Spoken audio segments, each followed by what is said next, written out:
Boss Cowboy Sports, where your voice matters. Yeah, moving too bossy, we don't tread softly, but not flossy, the streets that taught me, moving too bossy, we don't tread softly, but not flossy, the streets that taught me, I'm just tryna get my nigga paid. We came from Section 8, and I knew I was at since the second grade. Man, I swear my time is coming, cause I'm never late. Came from broken homes and broken dreams to getting paid. Boss Cowboys. Your voice matters. And it does. Y'all should know by now. But we got a lot of new people, so you might not know. So, time to get back to work. Because we got some real business to talk about. Some straight business. Because I wouldn't be doing my job if I didn't get back to the work of warning. It's good to talk about the picks. It's good to talk about what we expect to happen. But if you know my channel, I spot the traps. And my mission is going to always stay the same. I'm going to focus on those things that's going to help us win a championship. And all-in Redshirts will make or break the Dallas Cowboys. It's going to make or break them. Boss Cowboy Sports.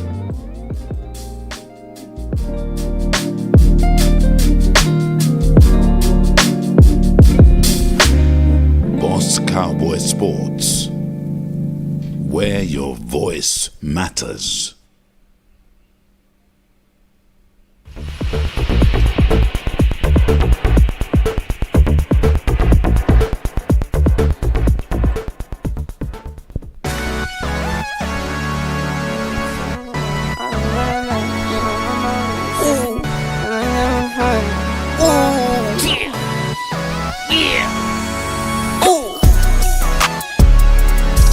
No watch, no diamonds, no watch, good timing, yeah.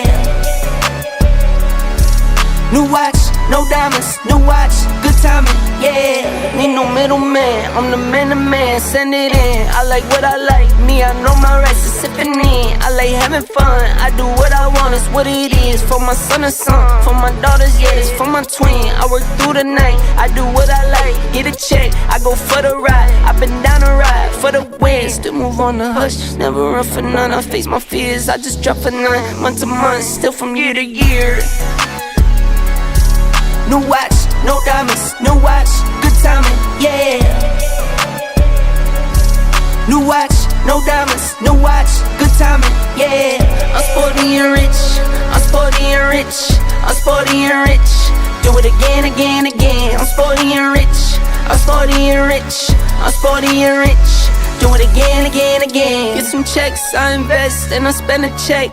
Spend a check, get it back, then I take a rest. Only race is the human, I take care of my skin.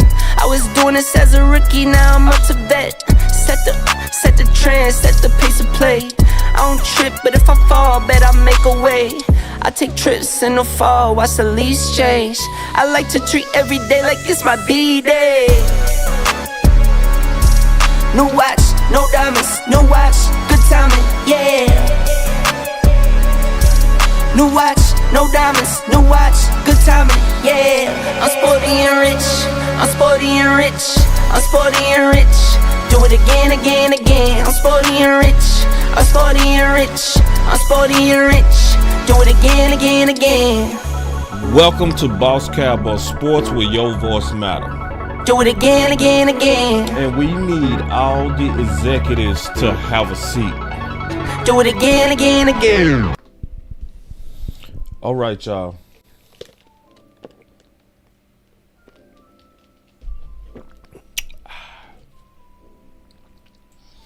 It's gonna be a real one. It's gonna be a real one. So, I meant what I said. The all-in Redshirts will make or break the Dallas Cowboys.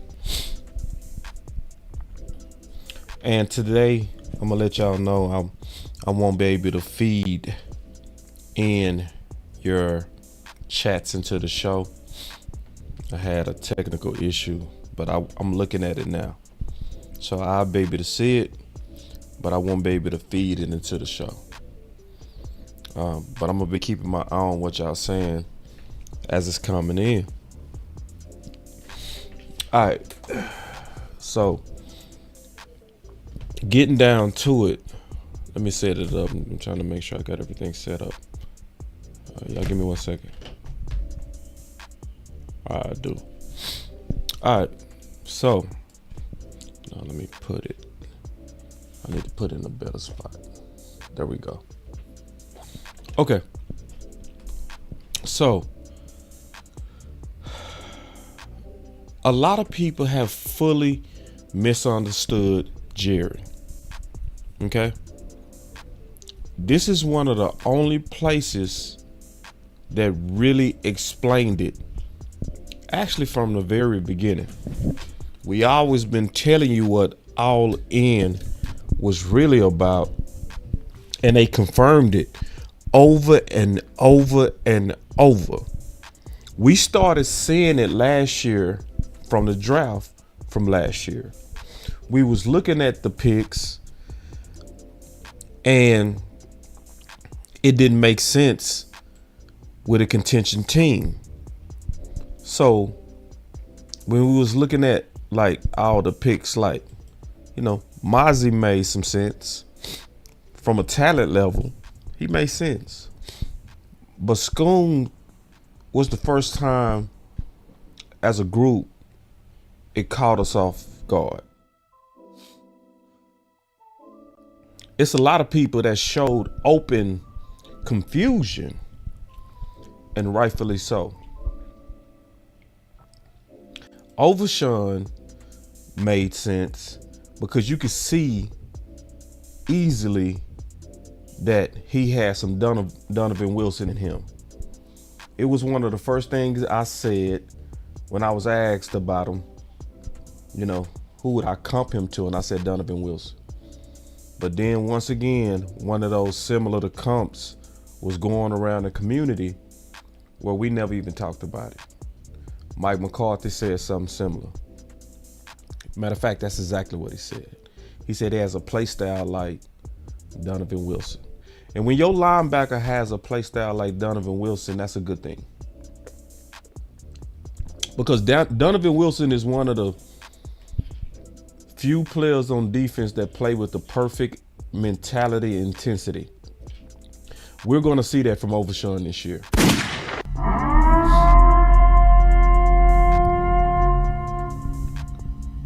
But the draft, you know, I ain't gonna go through all the picks, but we remember about last year, and we mostly came out scratching our head like, what was that? Because if you think about it, remember last year, even Mozzie was considered a luxury. He was considered a luxury. We never felt like we needed him. Most of us was like, rotate him in sparingly. Because we know he's a rookie. And most rookies, especially when you play the defensive tackle position, take a while to get their man body. So none of us was even concerned. Because last year, for the most part, they brought back the same squad. But then they also added Gilmore and Cook, Brandon. So we was actually better on a running back. So most of us was thinking, well, Dallas, go BPA. Get the best player, right? And they didn't. They didn't. And it was clear, especially if you follow the draft. If you follow the draft, especially on the Schoon pick, it was clear he was not the best player. Oh, hell no! Anybody with any kind of common sense knew he was not better than Drew Sanders. He was not better than Osiris Torrance. He sure wasn't better than Tank Dell. So you had all these draft people all sitting in a circle together. The OC, Big Game James, J Tuck, DMV, Law Nation. We all sitting in the same room and we trying to figure it out. And the only thing we could come to and say, they was drafting for the future. And we were speculating. It was speculation. It wasn't popular to say, but it was the only thing that made sense. And we was literally calling it a budget draft. That was the theory we had at the time. But then it began to become more and more confirmed as they kept talking. And over time, we learned that, yes, this is the strategy and was the strategy of the Dallas Cowboys. Now coming back to the all-in statement, okay, which I have the full link in the description. I always make sure everybody get their fair click. I always suggest that you go check it out for yourself. I do believe that you should trust me, but also verify and do that with everybody. But if we go listen, don't let people tell you what he was saying. Listen to what he said. And it's easy to put together that he was actually referring to very specifically the Redshirts. The Redshirts that I'm talking about are the young guys that they basically, and I need to say this because everybody's on different football levels. The young guys that they groom their young guys, right? And they do this for budget purposes because their way to team build is to draft guys, develop those guys, the best of those guys, they pay those guys, and they treat those guys like new free agents. Hence all the people that we've signed like Diggs and Zeke, Tank, Dak. We signed the people that we groomed. And what we do is we develop the young guys to fill in the spots from people that we might have lost to free agency. And I'm gonna tell y'all this, and this is where some people get mad with me, because a lot of people want me to be an angry channel. It's been working in the regular season. It's been working. And I'm that guy that say, if it's working, I'm gonna give you credit. If it's working, I'm gonna give you credit. But see, I see the disconnect that's happening because a lot of people are looking at this red shirt strategy and they watching how it ends and they don't believe in it. They don't believe in it. It's a lot of people and there's a lot of fans sitting here like, hold on real quick. They sitting here like, Oh, hell no. this is not gonna get us over the hump.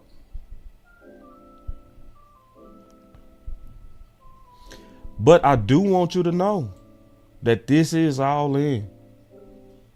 And it's aggressive. It's very aggressive. And see, a lot of people not breaking it down right at all. Most people breaking it down wrong. When they heard the statement all in, most people connected dots that didn't connect. The dots that they connected was the dots that they took to say, you're going to go spend money in free agency.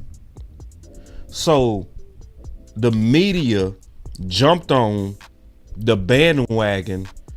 Jerry is not going all in because look at the amount that they spent. And really it had nothing to do this year with spending money. It wasn't the money. It was the guys that they already have reserved to where to them, they already got some drafted guys that just need to get an opportunity. And they're doubling down on it. And they doubling down on it because they've also seen some success from it. Because if we being fair, wouldn't you call Terrence Steele an epic success? I would. An undrafted free agent, earned him a contract, became the best run blocker on a very good veteran team. I would definitely call Hunter and the way that he performed, especially as a lead blocker, and his conversion rate on 3rd and 4th and short. And that was as a rookie. How could somebody literally with a straight face look at the job that TJ Bass did as an undrafted free agent and the versatility he displayed and call it a failure? How can we even think that? Well, you saw, because see, we remember when Connor McGovern played right guard and left guard. We remember because guess what? We clearly saw what?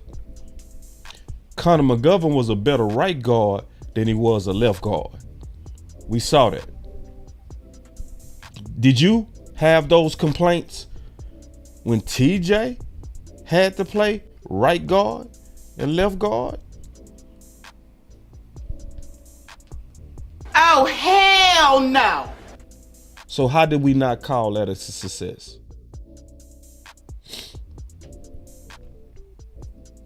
We all truly know we was excited for John Stevens Jr. Let's keep it real. Man, I ain't gonna play all the clips. It's just too obvious that he was not only looking like he was finna bump out Hendershot, he was looking like he was finna quickly bump out their 2nd round pick.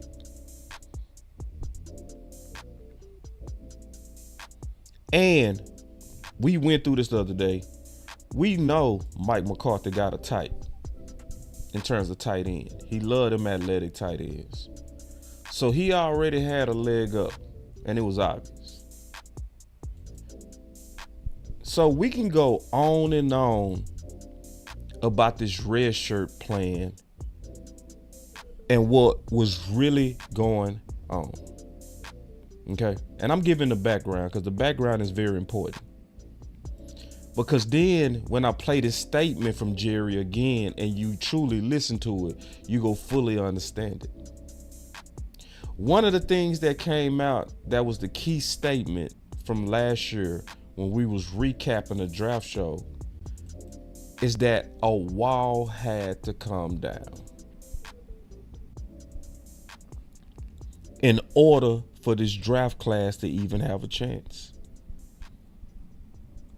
That was one of the statements Tuck said. And so then when you look at it, it now makes sense. Why did they let so many people go? And why was they so inactive in free agency? It's because you can't give your red shirts an opportunity if it's a wall of free agents standing in front of them. The real true reason for inactivity. So then as we sitting here and we watched it come together at the end of the draft, can we say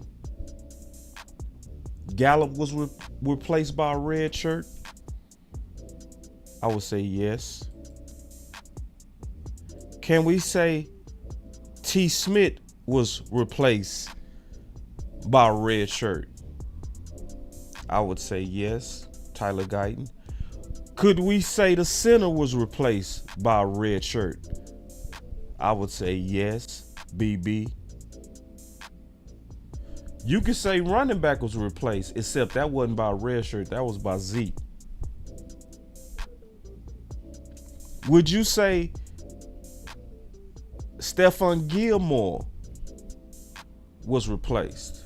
I would say yes, based on the pick we just made in the draft. What about linebacker? I would say yes, based on a Notre Dame linebacker. What about the two edges? I would say yes, especially from the existing Redshirts in pick number 2. So hence we can look at it and say, okay, this is what y'all was doing. Now, that's if we looking at it without our emotions.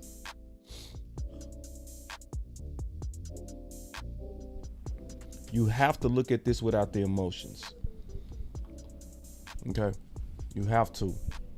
Because when you do, you will understand what they're doing. And on some of this, they doing a good job. But there's some risk. I'm going to talk about that in a minute. But there's some risk. So let's kind of go through what Jerry said for real. Let's break it down. And then we go get into all the details. Give me a second. Y'all can see I'm fighting a little bit of a cold. It's sometimes what you got to do. But y'all listen to this. This is the full statement of All In. Listen. Will Strainer will push. Hold on. This is the full statement. Listen. Is there a thought process of going all in? I mean, you guys have tried to win and plan for the future. Is there any? Did y'all hear what he said? Let me turn off this music because y'all need to hear this.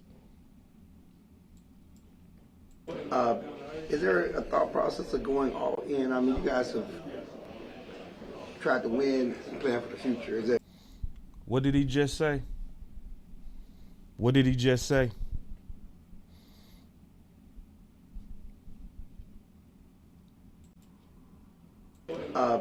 Is there a thought process of going all in? I mean, you guys have tried to win and plan for the future. Is there any? Is there a thought process of going all in? You guys tried to win and plan for the future. Isn't that what I was just saying about the draft from last year? Ain't that what I said? I'm going to tell you what I likely think was going on right here. Because we was trained to do this. We was trained to do this when I was in school. I graduated from a sales program. And one of the things they told me is whenever you being interviewed or if you're a public speaker, you want to have some setup questions out there. You want to have some people that's planted that you can call on that's finna make you look good. Am I saying that's what happened with Clarence? No. Am I saying that it looked like that? Yeah.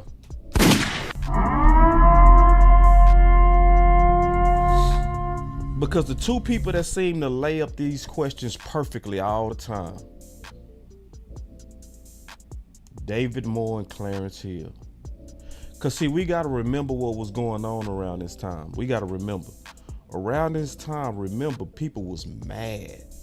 They was real angry about the loss of Green Bay and the embarrassment.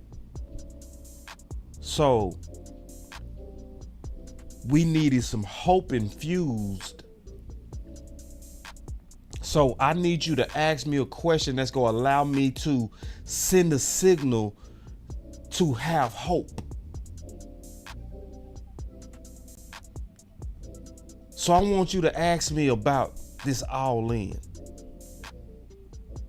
So I can tell the fans who are upset that yes, we are going all in. But he did it slick. Yeah, I'm breaking this down, man. And I'm telling you, there are some people that are planted so that they can allow you to look good. So let's listen one more time. I'm gonna turn off this music again. Hold on. Is there a thought process of going all in? I mean, you guys have tried to win and plan for the future. Is there any change of, hey, we need to go all in this year? Is there any focus or thought process on putting all the chips in to put a win on the field, including what you do with free agency? I would anticipate, with looking ahead at our key contracts that we'd like to address. I would anticipate, so he's defining his all in. Key contracts that we want to address. Who are the key contracts that they want to address? Dak, CeeDee Lamb, Michael Parsons. He was basically saying we getting ready to do what we always do. My all in is going to be first paying our guys. We'll be all in. And play it again. I would anticipate, with looking ahead at our key contracts that we'd like to address, we'll be all in. I would anticipate we'll be all in at the end of this year. So, and the way he answered that is making me think that Clarence actually did not have a planted question, because it's like Jerry is he's saying what it is, but he talking in code.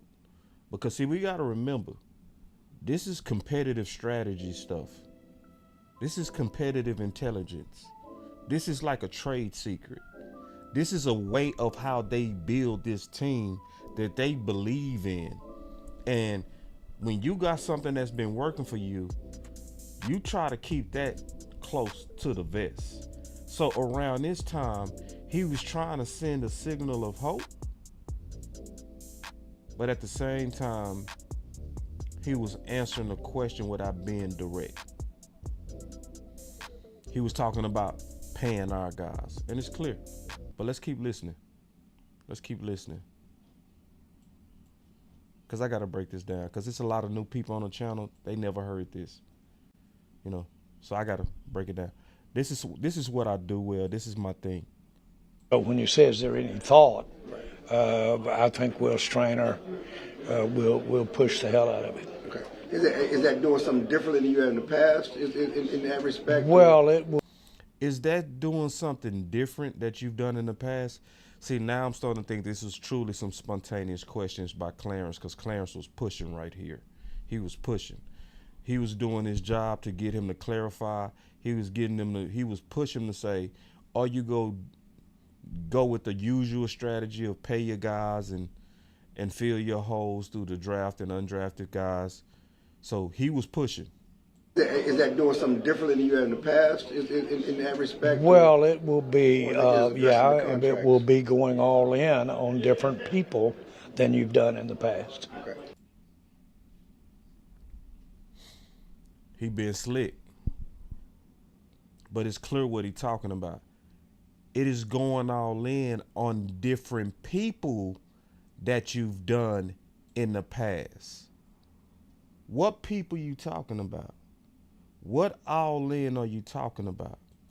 What people are you talking about?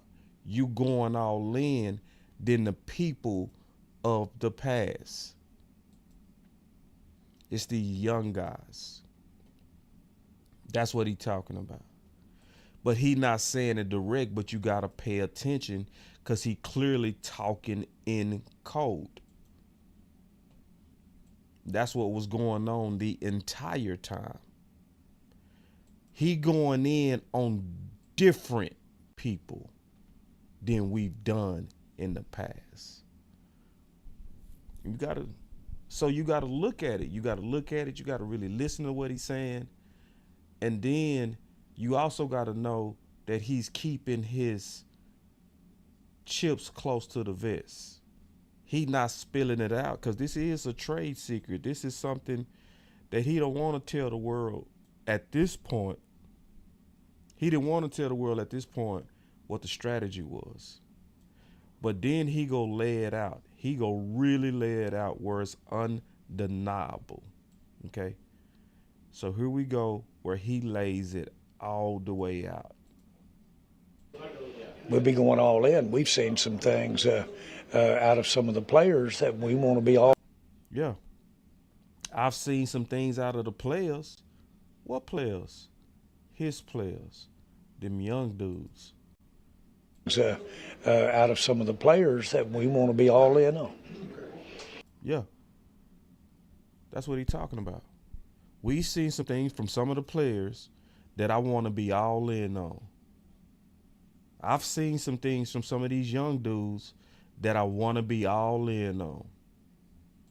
So he was basically saying what the all in was, but what really happened is people put words in his mouth and they made it sound like he was saying, oh yeah, we getting ready to get aggressive in free agency. We getting ready to go spend some money.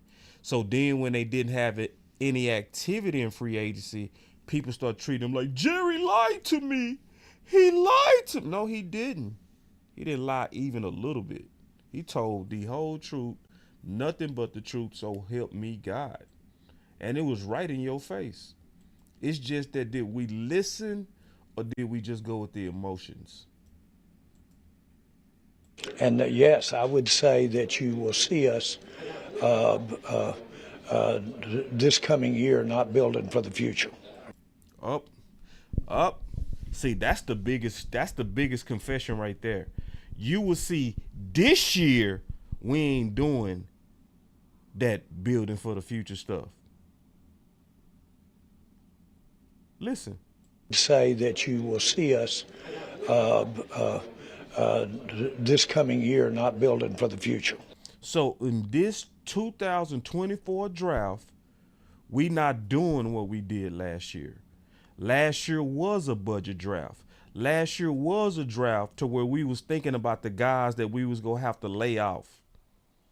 And we was planning ahead. We was thinking about getting rid of Neville Gallimore last year because we knew we wanted to go ahead and put Mozzie in place. We was already knowing that we was going to likely get rid of Pollard. That's why we only put a tag on him, and a new speed back and a scat back that everybody waiting on is already actually in-house. We already knew we was going to likely not bring back Gilmore. So we got his replacement, and we're going to spend 1 year with him on practice squad developing. We already know we not going to bring back Curse, so we go give one of these guys spot duty reps, who is one of the biggest freaks on the team, 6'3", 215, running 4'3", could also do kickoff return and all kind of freakish stuff. It's going to be his time this year. We already know we ain't bringing back Gallup, so we go give one of our receivers some spot duty, but then we go fully unleash him when he's going into year 3. We're not going to be doing this year what we did last year. And it was right in our face. And he didn't lie at all. One more time for the people in the back. And yes, I would say that you will see us this coming year not building for the future. Is the best way I don't say it. This next part is going to really give it away. Listen to what he say next. Listen. We'll see us this coming year not building for the future. Is the best way I don't say it. And that ought to answer a lot of questions. Okay. That's the key part right there. And that should answer a lot of questions. In other words, I know I'm talking in code, but you should be able to put that together.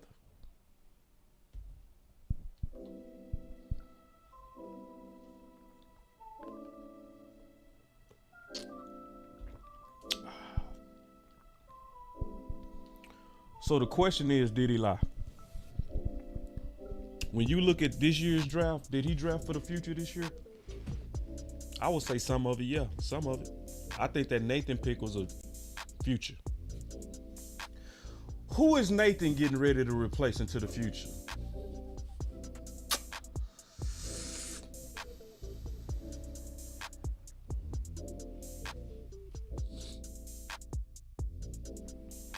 Who y'all think that Nathan pick was about?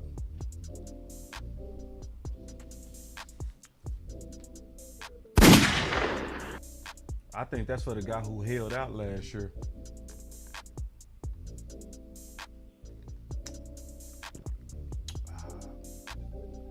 Zach Martin. I think Zach Martin wall finna come down, y'all.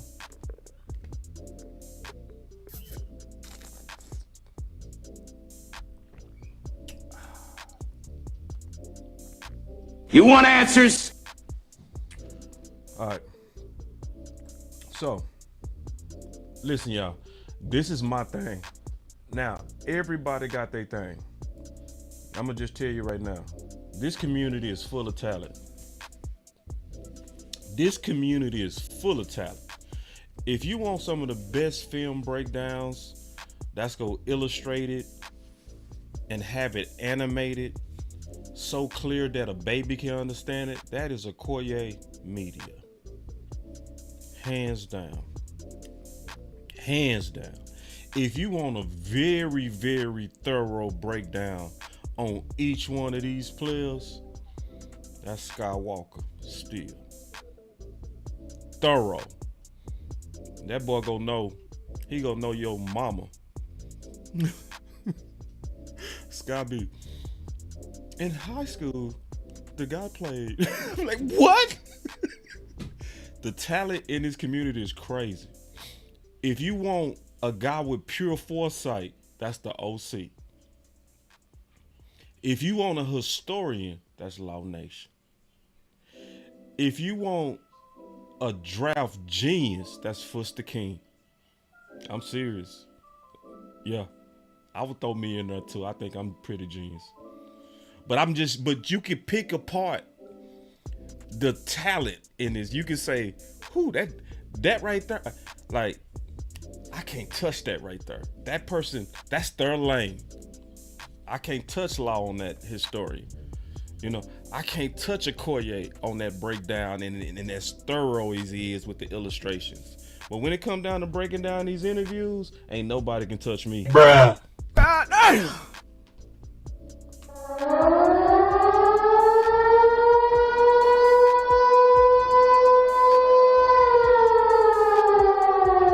J Tuck called at that. I had to think about it. J Tuck called. He called at breaking down interviews.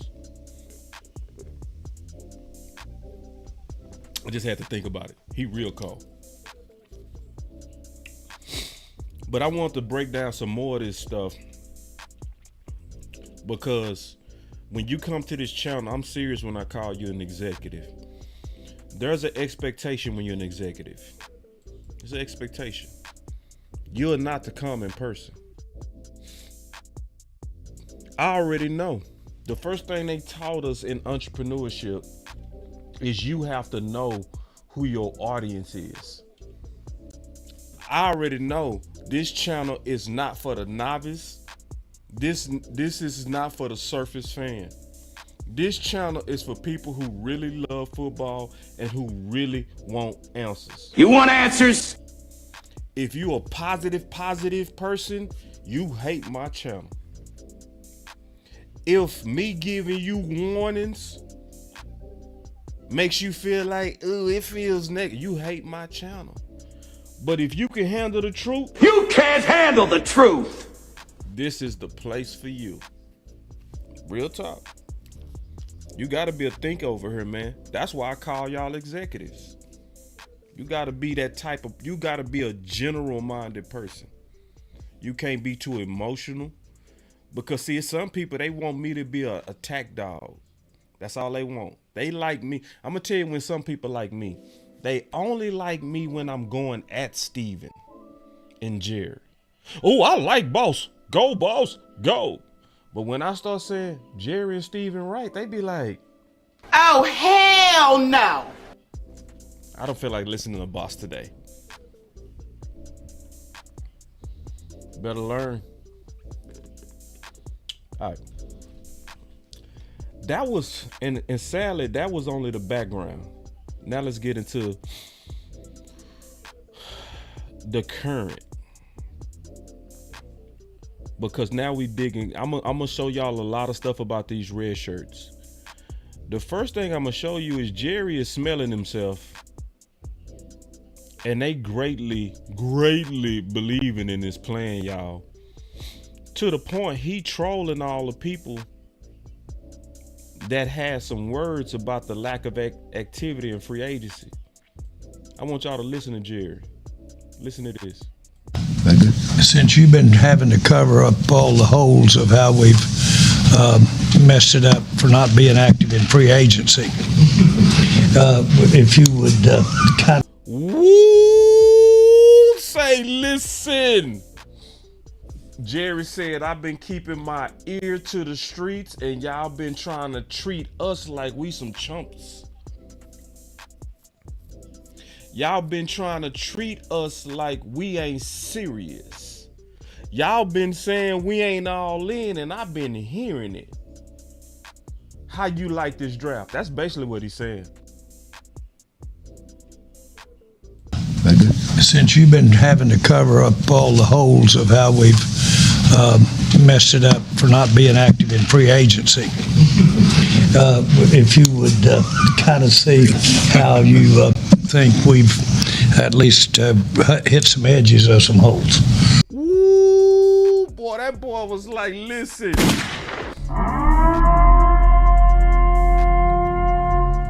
You're like, man, I don't appreciate y'all telling me I ain't been all in on my team. I don't appreciate y'all telling me that I'm setting up my quarterback.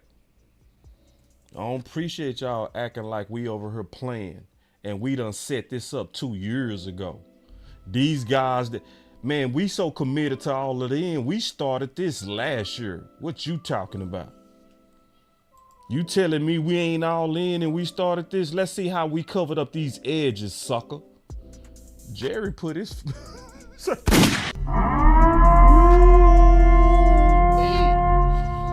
Jerry came out there, man. He's so... Boy, Jerry went 8. We only got 100 people, 100 likes. Y'all tripping. Y'all hit the likes, man. Because I'm giving y'all some good background. This is fantastic. You go fully understand your team after today. You go fully understand. You ain't gonna have no doubts what they doing. When they do this again next year, you go sit back. You gonna be like, man, I don't care what them dudes doing free agent. We know what they do. We ain't tripping. Listen to this though, because now we gonna get into the background of all of it. Listen. John Show of The Athletic. Will, no, you've talked about it before, but what's like the rest of today like for you guys with the undrafted free agency? If you could just take us kind of through the process of what goes on. So this is important because now we go get a background of what they doing with these undrafted guys. It's a very good background too, because he said, so this is day 3. They just concluded day 3. So he's saying, give us a clue of what's going on right now. Yes, you know, that's the other part of the draft. It's the players that didn't get drafted and that you have some love for and you think that they can add something to your roster. So now we're dividing those up. We're looking at guys and it's a competition. It's almost a free market, and we're talking to guys about opportunities and the best chance for them to get on the field and our history and with free agents and guys making the roster. And wait. Did y'all catch that? Did you see the sales pitch that they giving them boys? Did y'all catch the sales pitch? Did you hear what he basically said he doing, and what they doing, and what they was doing with them undrafted free agents? Did you catch that last part, or do I need to play it again?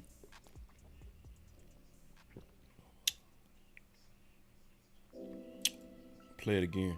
The players that didn't get drafted and that you have some love for, and you think that they can add something to your roster. So now we're dividing those up. We're looking at guys, and it's a competition. It's almost a free market, and we're talking to guys about opportunities and the best chance for them to get on the field. And the best chance for them to get on the field. Now watch this part. Our history and with free agents and guys. Our history with free agents. He telling you the sales pitch he giving those undrafted free agents.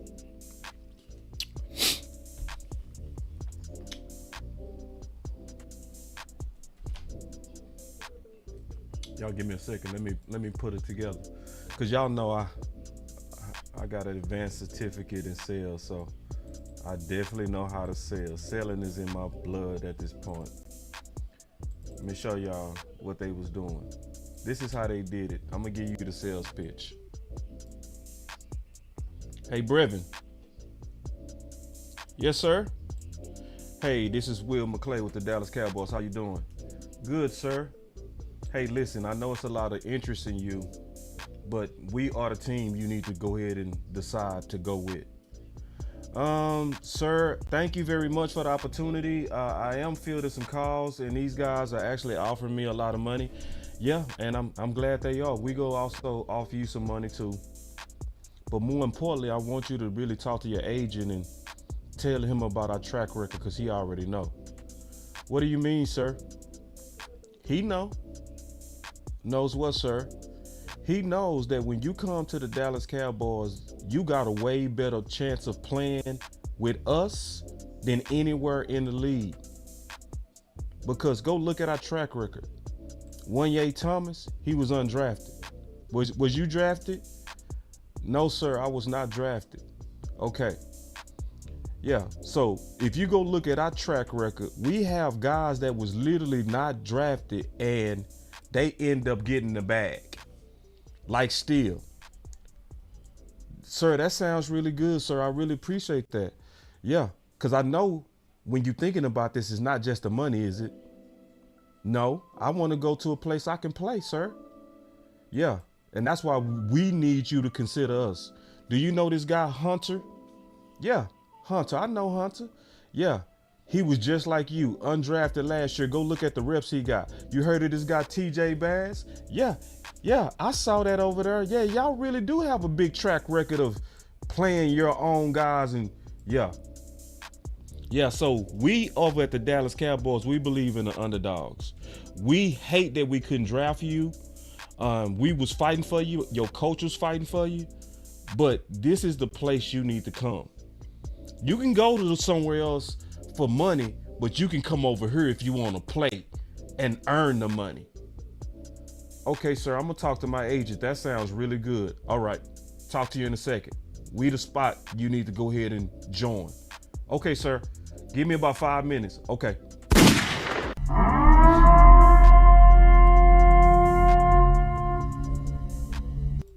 That's what the Dallas Cowboys are doing. And it's dope. And I love it. And it's working. Will McClay basically told everybody we in there making the best sales pitch. We making the best sales pitch in the league. We don't look at these people as trash. We look at these balls as opportunities. I see them as JUCO. Some of y'all feel me, some of y'all don't. Some people literally hate what I'm saying right now, because they look at the undrafted free agents as if they're trash, even though it's working. Will McClay say we out there making that sales pitch. He said it's a free market out here. We battling for these guys. We battling for our guys. And we getting them guys too. That's what boys better peep.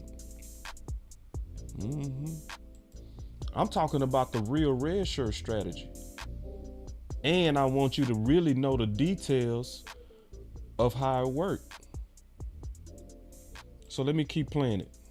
Guys making the roster, and we're talking to guys about opportunities and the best chance for them to get on the field, and our history and with free agents and guys making the roster, and attacking guys at positions that we think we need and players that we think will improve us. So that's going on right now, and it'll probably go on for another couple of hours till we settle it down. But we're trying to get those guys to fill in those holes and make us a better roster. And it's especially this year, the draft, there was a lot of players that were draftable, and with guys going back to school, that pool might be a little bit tighter of the free agents. So you've got to be concentrated and know what's out there and what you prefer. You could be chasing your tail. We're very targeted on the guys that we. Yeah, they focusing on basically the few guys that's gonna fill some roster needs, as well as that they were just targeting. Period. They was targeting some of these guys as just players. Just ballers. So that's where Isaiah Land came from. That's where Bill came from, right? That's where John Stevens came from. That's where TJ Bass came from. Just what it is, man. I ain't gonna lie to you. I'm gonna tell you the truth on this stuff. I know a lot of people want to be angry, but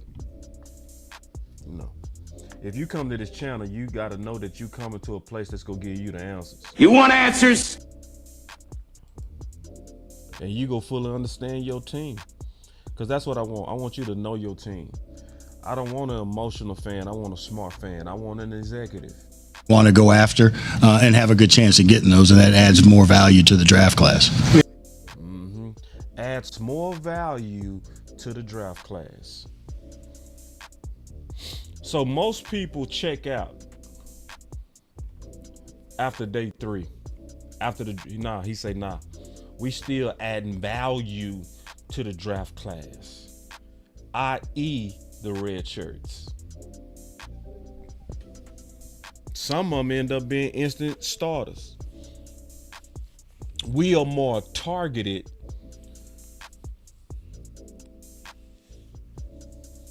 Yeah. So I know I pretty much painted the picture.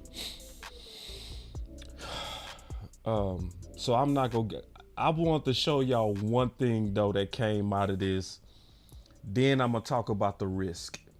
Okay. Cause it's a lot more I can show you, but I don't want this show to get too long. Cause I picked up a lot. But some of this might be overkill. I ain't gonna give you too much. But it was one thing that I picked up that was very interesting. It was a backstory of Romo. I want y'all to really listen. Listen to this, and we go pick this apart. Listen to this backstory. The same deal. Sean Payton was he was trying to get us to improve our bonus offer to Romo. So let's pause real quick, because they was talking about undrafted free agents. We all know Romo was an undrafted free agent for the Dallas Cowboys. But now you hearing who was the guy that was banging the table for Romo. It was Sean Payton. And Sean Payton was so involved with the deal that he was literally, man, this is crazy story, man. This is crazy. Man, because that's why you got to really key in on the press conferences, because they let out some clues if you pay attention. He said Sean Payton was battling to basically give Romo more money to try to get him over, because remember, they said it's a free market. Other teams want your guy, you want your guy. Sometimes it becomes a bidding war. Listen again, listen. The same deal. Sean Payton was he was trying to get us to improve our bonus offer to Romo from 10 to 15. Elway was on the line with him at Denver. So Elway was on the line with Romo versus Sean Payton. And Sean Payton was basically like, Jerry, we need to up this money, man. You need to take that from 10,000 to 15,000. If we go get him. He on the phone with a legend. You need to throw some money at this. Now, listen to this. This is crazy. Listen to this next part. I thought Sean was biased because Romo was from his school. Oh my God.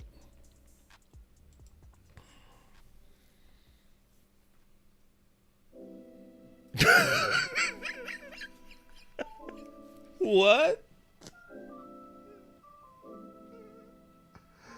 So your coach over here going against Elway, and the owner over here like, yeah, it ain't nothing to this Romo. You just like him because he from your school.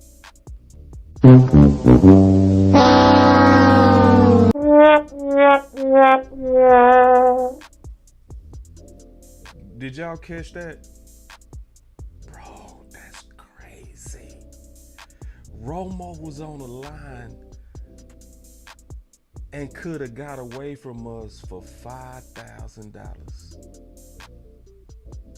Oh my God. Like, you got to think about the weight of that.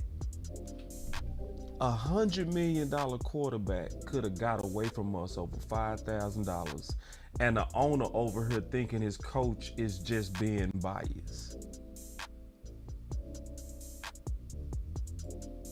Listen. Our bonus offer to Romo from 10 to 15. Elway was on the line with him at Denver.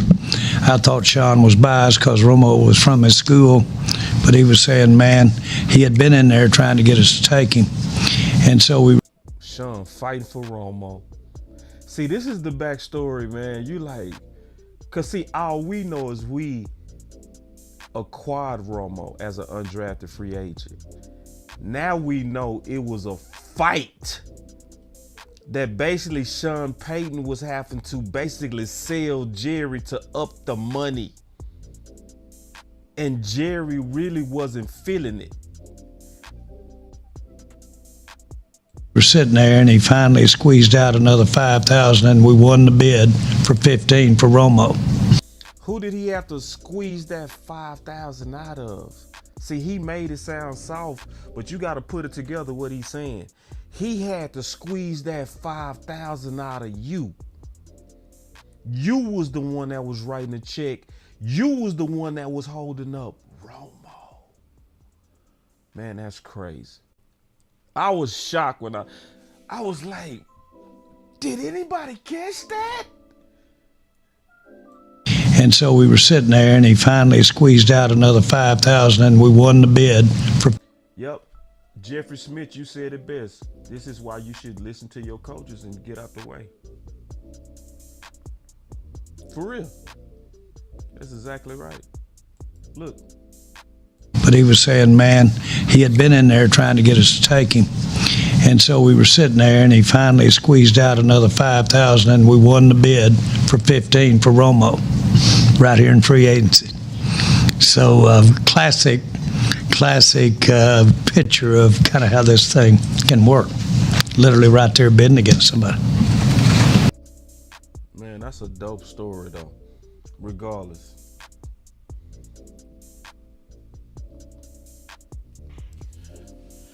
But that should also tell y'all something. Do y'all want me to tell the truth or lie to you? You want answers? Do y'all want me to tell the truth or lie to you? You can't handle the truth. I'm gonna go ahead and tell y'all the truth. Jerry does not have good eyes for quarterback. Because when they good, he don't want them. He did the same thing with Dak. Do y'all remember who had to sell him on Dak? Jason Garrett.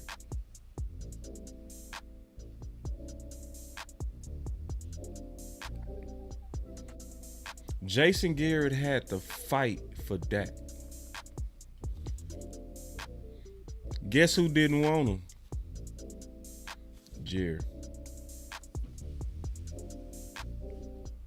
And now we know Sean Payton had to haggle over $5,000 for Romo.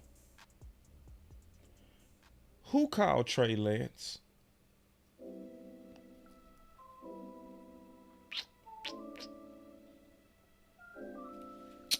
Who was the one that overrode his coaches for Trey Lance?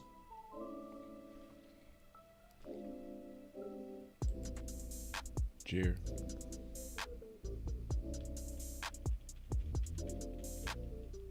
Those are the same eyes that like Paxton Lynch and Connor Cook over Dak. Those quarterback scouting eyes. Those are the same scouting eyes that was looking at Romo saying, ain't none of him. You just like him because he went to your school. He won 5,000? I don't know. No, I'm on the phone with Elway Jerry. We need to get this guy. No, this guy's a scratch golfer. Like, he has pure touch. No, I know he built like a fat boy. And he looked like he can't run at all. But this dude got an arm. That little guy, yes, him. Elway trying to get him, Jerry. Jerry, we need the money. We just need 5,000, Jerry. We need 5,000, Jerry. All right. Oh my God, that's how you got Romo. Now, and this is the same dude who skipped his coaches, skipped his scouts for Trey Lance.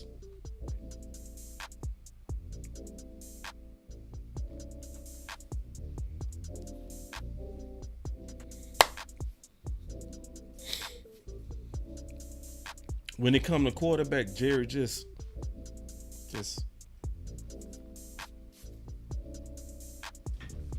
for real, you got an offensive genius, Sean Payton, battling Elway,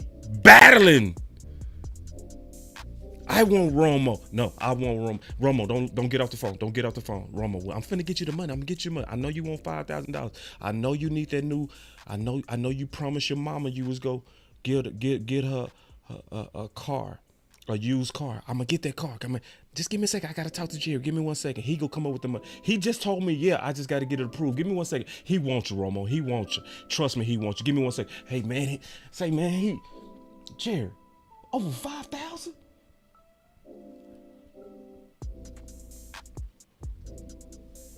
So I wanted to kind of give y'all that backdrop, because when I was breaking down this interview and I heard that, I was like, I guarantee most people didn't catch that. Now we know the backstory. And the backstory is crazy. And it shows you to a degree what your coaches be going through. Don't that give you a signal of what your coaches be going through? So now we over here saying Dan Quinn don't like linebacker, right? Oh, Dan Quinn, he don't like linebacker. Then when he go over to Washington, he got 6 of them.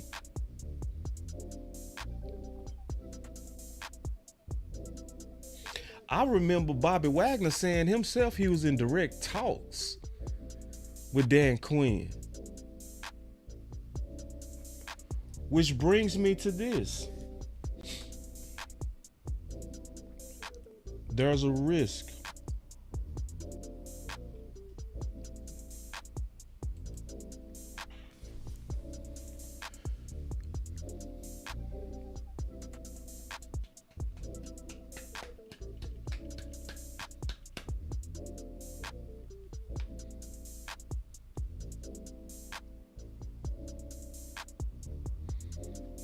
See, this part of my channel is where I'm the greatest.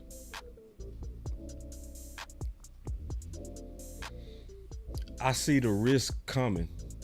I see it before it happens. A lot of people ain't gonna give me credit for that, but that's truly one of my gifts. I look down the road very well and I see the pitfall happening before it happened.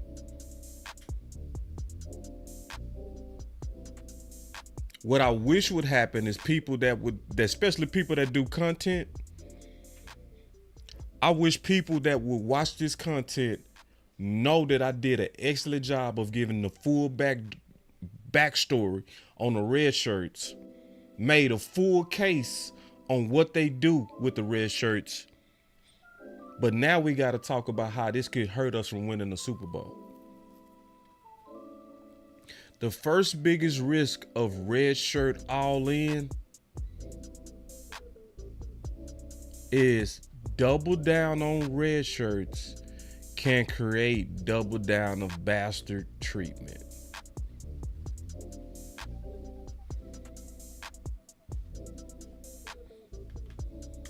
This is what I mean by that. You got to know your history of your team. And you got to know that they took big risk with this all-in red shirt plan. And when they take a risk this big, this make them also want to double down to be right about it. Why do you think Jerry said what he said? Listen, I'm listening, y'all. Listen. Let me turn off this music so y'all can really hear this. Listen. Since you've been having to cover up all the holes of how we've messed it up for not being active in free agency, if you would kind of see how you think we've at least hit some edges of some holes. You don't think Jerry want to show the world that he was right and y'all was wrong?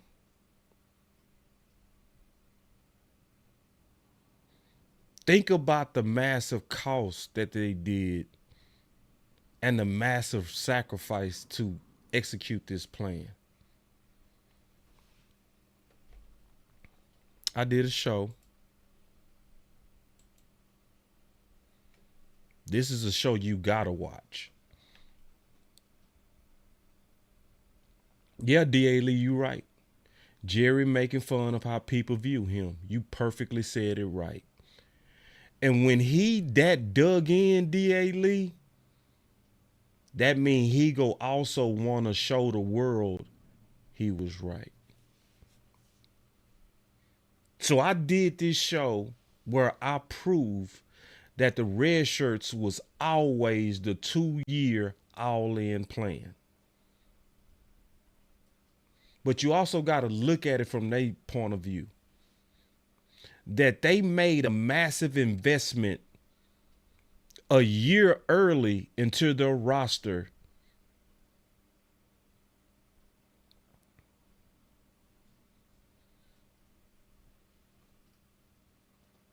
And now they getting kicked in their teeth over it. And Jerry wants to show everybody the way we do it works. But that also creates a risk. And this is where you got to know your team. See, when you know your team, you already knew that they doubled down on what they call their guys.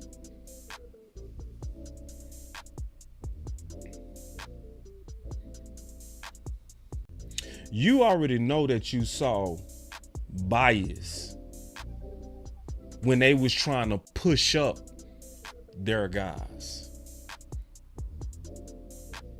This is why we all should have been calling out that fake competition between Ball and Avion Collins, where Avion clearly beat him out.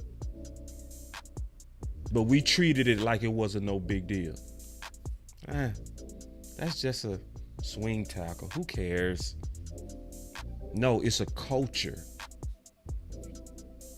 that if we don't talk about it loud as the people who make the news, new media, this poison culture continues to affect your team. This cancer continues to kill your team slowly. And you mean to tell me Jerry was so hot that he trolled the people that was trolling him about his draft strategy? You don't think he ain't gonna want to put it in your face? This opens the door for massive overreach and treating bastards like super bastards. So make no mistake, Evans should have got playing time. Why didn't he? The young guys, the Redshirts.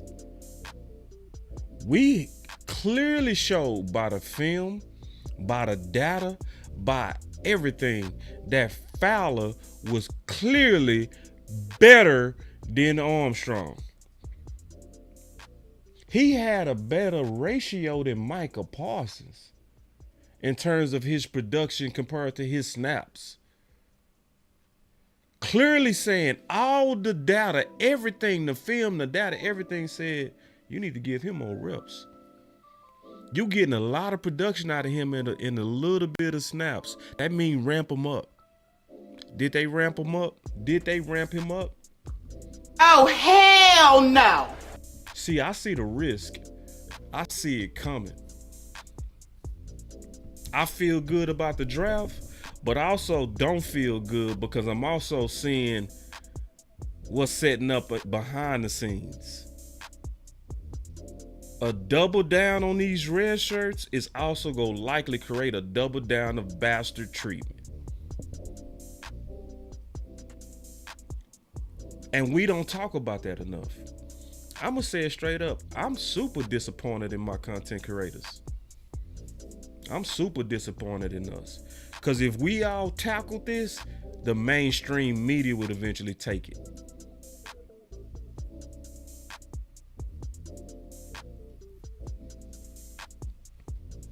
We need to do a better job. I'm talking about the content creators. We need to do a better job of calling this out, man. Why am I the only one talking about this obvious stuff? Oh, y'all think this? Oh, you don't think this pause and set us up? So when they running the ball down our throat versus Green Bay, and you done got rid of a guy over some weed, and you kept one of your guys over a pistol and a vape. So you kept Sam Williams, you got rid of Evans. Now when this team running down your throat, you ain't got no answer for it, but you had an answer for it. You got rid of the answer.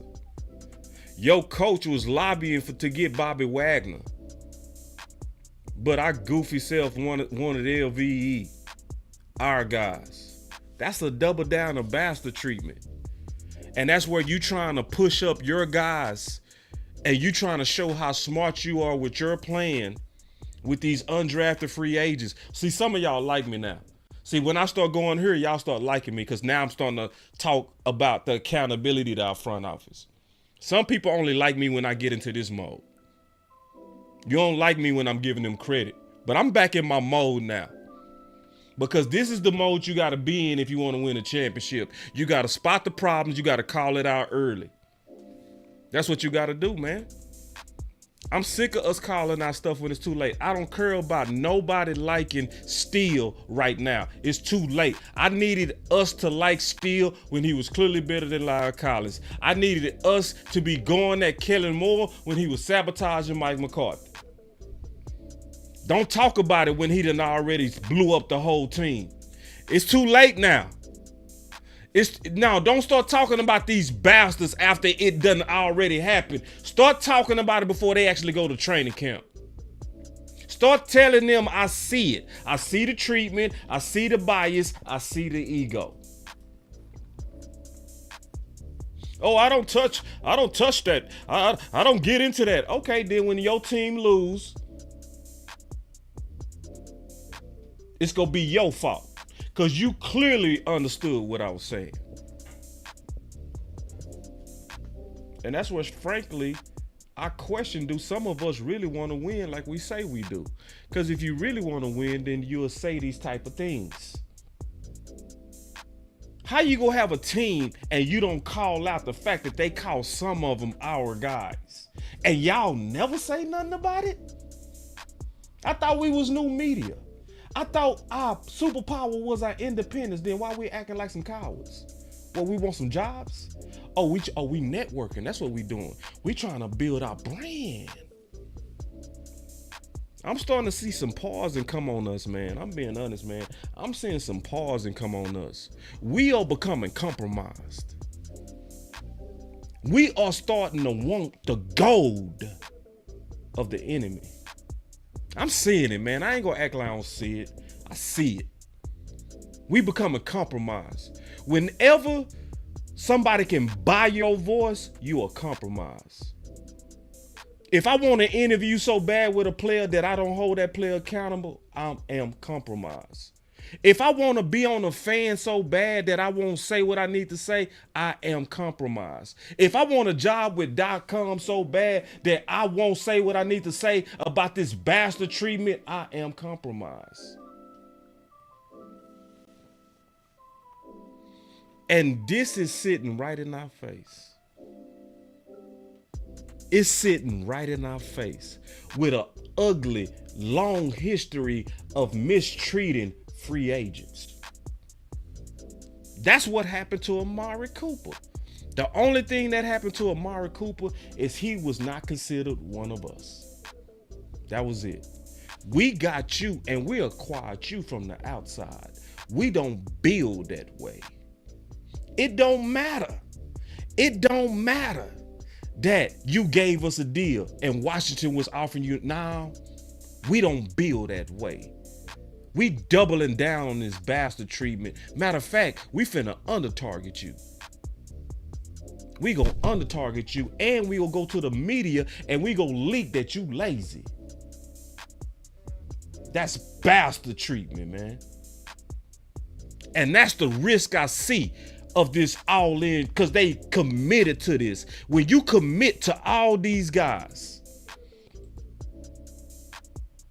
and you had the world telling you wrong, you stupid, your team, you ain't serious, and you ready to prove everybody wrong, if a free agent beat one of these guys out, I've greatly feared you ain't gonna really let it happen. You ain't gonna let it happen because you want to be able to tell everybody we did it our way. We Frank Sinatra this thing. We did it our way. Y'all said we ain't do nothing in free agency, so we gonna show you. And what the Dallas Cowboys likely will start doing is they will then become anti the very guys that's in their building to help them. So now Fowler has less of a chance. Now Amari Cooper has. Somebody came to me and they was like, they like Bryant. They changed his number. I said, man,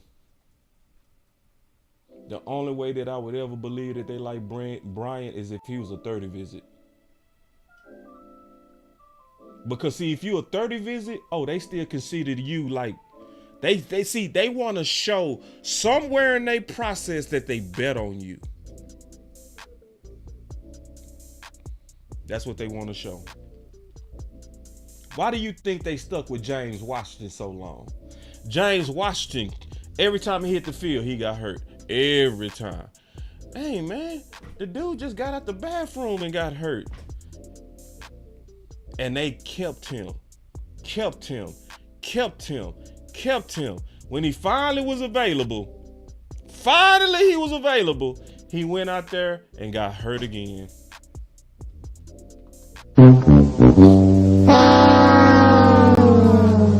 So then they was like, man, one of our 30 visit guys, I guess he ain't gonna work out. Let's go get T.Y. Hilton.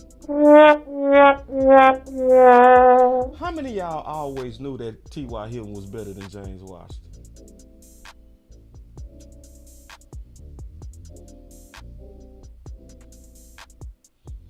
See, now I know why Malik Hooker worked out. Because they said it this year. Malik Hooker, we was high on him. We had him as one of our 30 visits.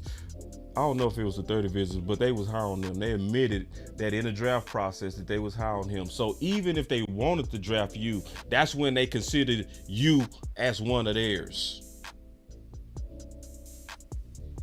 I really do see this as a risk. So I can't be who I am if I don't start warning. And this is where sometimes I lose subs. It happens. See, when I start talking like this is when I start losing people. Because they be wanting me to be positive. Because they want to put their head in the sand and act like just because we drafted some good players that, hey, we on our way. Nah. You got to deal with that culture or we will be right back again.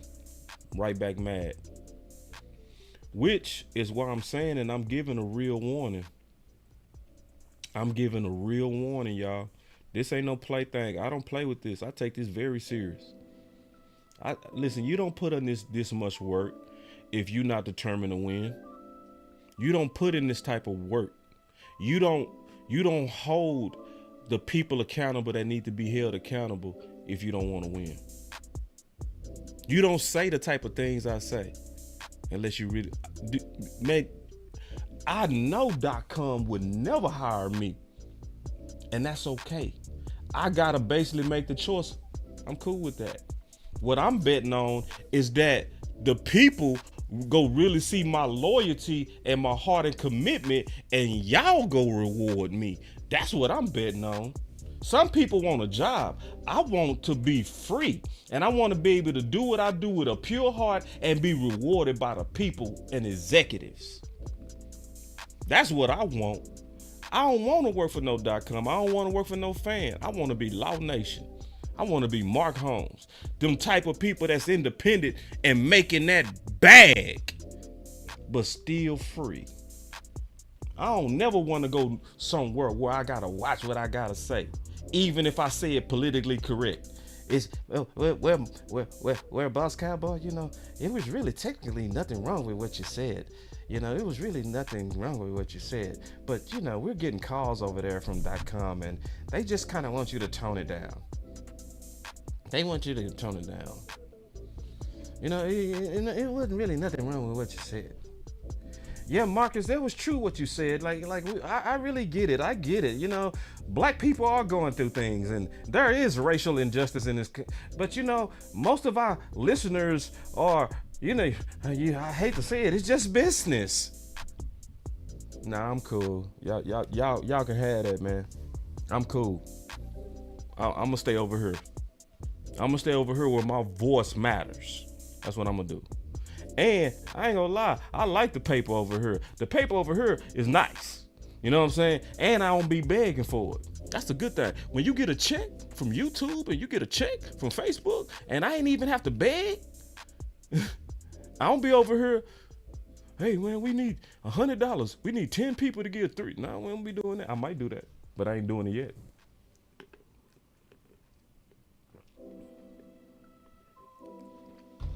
All right.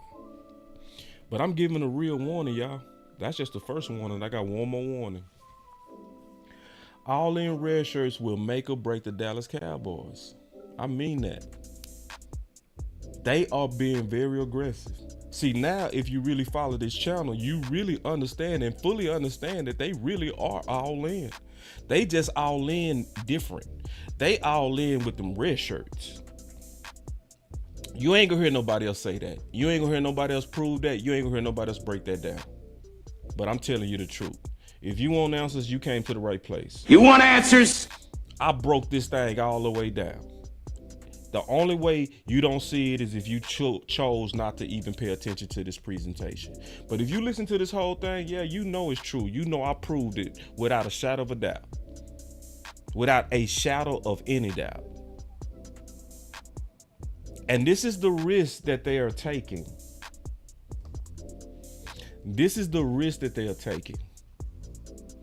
That if they overreach and they bet on them young guys so heavy that they get goofy and do something like, yeah, Mozzie is enough, We don't need no veteran DT. Hey, we betted on the young guy. Yeah, it's gonna work. Those shoes will fit. Trust me, because we draft so well.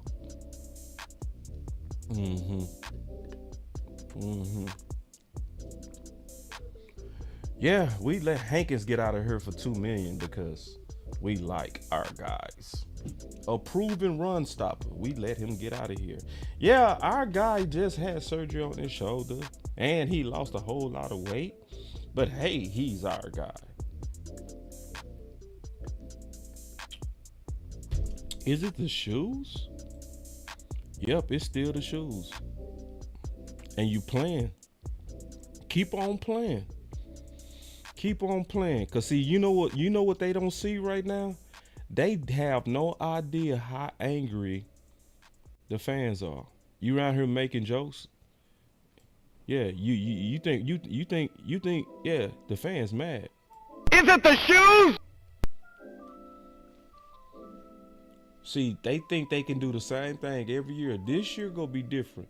You better start off hot, and you better have a great season, and you better at least win 2 games in the playoffs, or it is gonna be a protest. Organically, too. Organically. Ain't nobody gonna have to say, hey, let's protest the Cowboys. Don't buy no more gear. People go just start doing it on their own.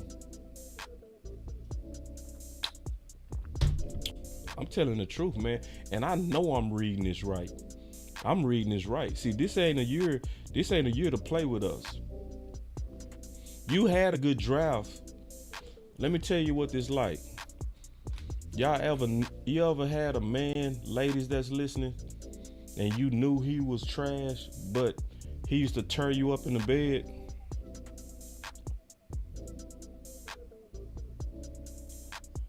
That meat stopped working after a while. It don't work on you after a while. You ever had a little mama, you knew she wasn't good, but she was cold in the bed? Boy, she had all them skills. And then one day you'll be messing with it and you'll be knowing it's finna be right back to that BS. As she doing you good. You over here like eyes rolling, toes curling, and you still knowing to yourself, this is gonna be short-lived because she crazy.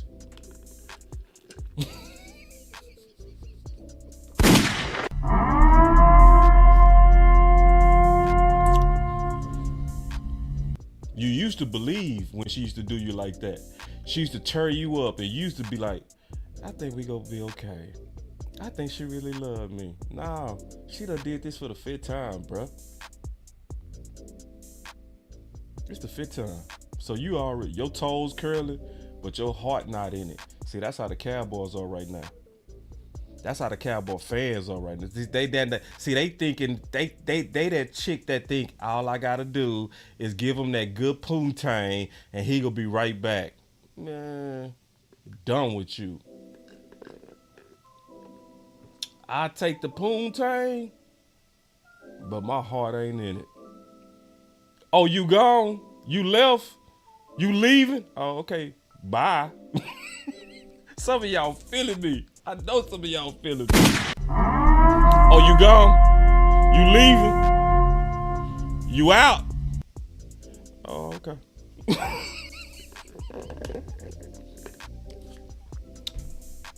Dallas, keep playing.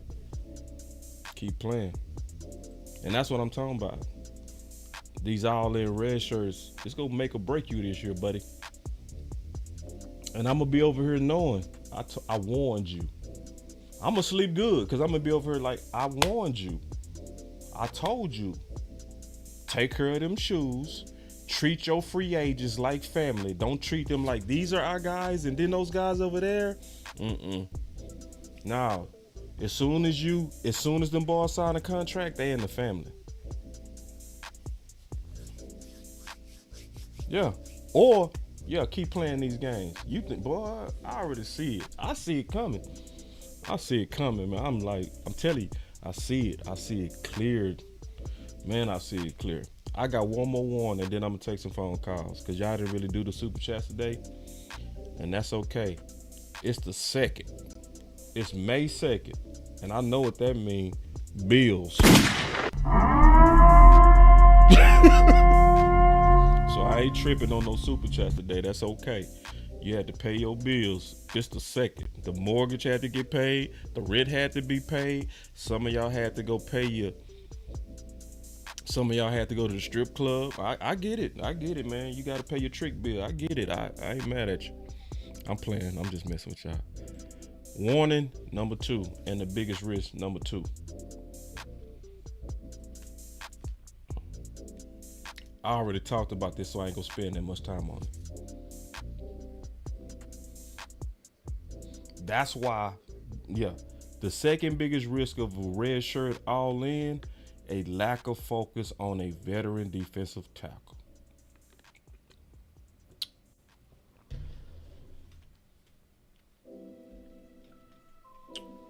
So I ain't gonna, let me do this. Let me get this phone ready. I ain't gonna be able to see y'all chats. If y'all send me some super chats, I ain't finna see it. Go ahead and hit that like though, cause now that I'm gonna be using my phone, I'm not gonna be able to. I can see it. Y'all give me 1 second. I just gotta do it a different way. Give me 1 second. Cause I'm trying to make sure I keep up with the chat. That way I can see y'all super chats. I just gotta do it a different way right now. But I'm giving y'all that real, man. I know I'm giving y'all that real.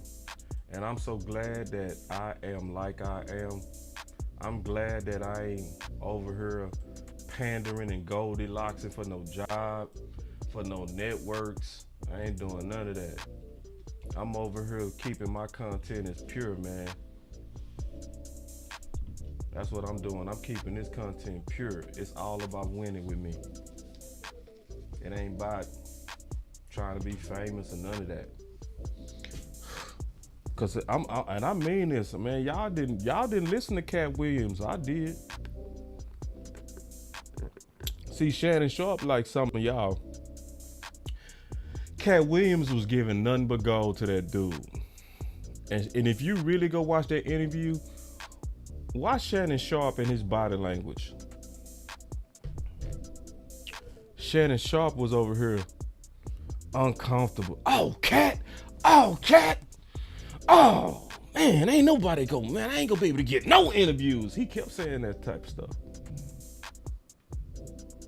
Cat Williams looked at him. He said, man, you don't know the power of the truth. Man, let me hit a button on that. You can't handle the truth. He said, you don't know the power of the truth. He said, man, you finna have Oprah on your channel. He said it like a prophet. Basically, he was giving the secret sauce. The secret sauce of Cat Williams' wealth and growth is he is unapologetically truthful. While Shannon was playing politics and trying to play it safe.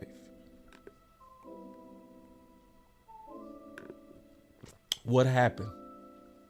How many people viewed that? That thing might be up to 70 million views right now. And Shannon Sharp was scared of it. Y'all better peep what's going on with my channel.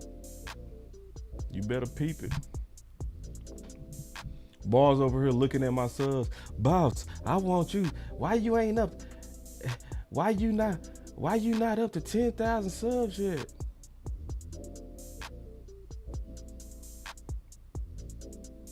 Y'all better look at the amount of people that be watching this and how consistent people watch this. See, when I put stuff out there, why? Because of my reputation. They know I be telling the truth.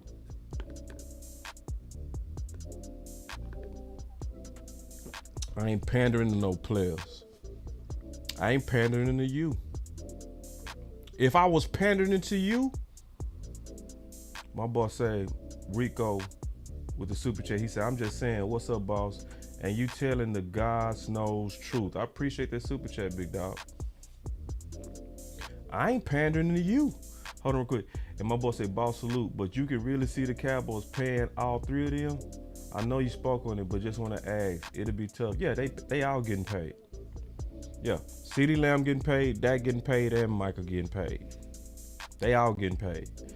And I'm going to tell you the whole thing about that, especially because you just dropped the super chat, bro. What happens is the Joneses, they have to milk this stuff for publicity. That's how they get their bag. They use what I call the Kardashian model, where they make each contract dispute dramatic and public just so people can watch and talk about it, but it keep them in the headlines, it keep them top of mind, it keep their brand out there. My boy Fat Boy Kato say, boss, it takes heart to stand alone on truth. It does. But I'm gonna tell you though, it's getting easier and easier because I see the rewards of it. I'm seeing the rewards. I am. I'm seeing the rewards of being honest. Cause see, it was a whole lot of people that didn't like me and they viewed me as negative when I was attacking Kellen Moore. It was a whole lot of people that was attacking me over Steele versus La'el Collins. It was a lot of people. Now them people are my most loyal supporters. Why? Because I stood alone and they knew me and the OC was standing on what was right for the team against the crowd and against the mob. So guess what? When it all played out and Kellen Moore got fired and our offense got better, people remembered who was warning the whole time. Who was the person that did 50 shows on Kellen Moore? Oh, that guy I thought was crazy. I guess he wasn't crazy after all. I thought you was crazy when you was saying Steele was better than La'el. But you wasn't crazy. So guess what they do? They know if boss is warning, I can trust them. Some people, what they doing because they panderers and they're Goldilocksers, they losing their credibility. That's what's happening. It's happening. So my mind might take a little while, but it catch up. It catch up. It's a lot of people real mad at me right now because I believe in Zeke. And I don't just believe in Zeke because I have nostalgia or I just remembered him. And no, I'm talking about football knowledge, film, study, breakdown, knowing that he fits Schottenheimer, knowing it. And you over here like, y'all fighting this? Okay. Well, when it play out, guess what? People go remember who was on the right side of this, and guess what? I'm gonna be rewarded again. Yeah, when Z go off, all these people that's mad at me right now go come right back like, boss, you said that. I'll be like, bro, I wasn't trying to put it in your face, bro. I just wanted to win. Yeah, I know we had to fight about it, but it wasn't personal. I just did my research and I knew I was telling you right. So it get easier to stand alone. It does. It gets easier and easier every year. So hold on, y'all. We finna get into it, man. We finna get into these phones. I'm gonna hear from the people of Boss Cowboy Sports, the very intelligent executives. Yeah. And let's do, hold on real quick.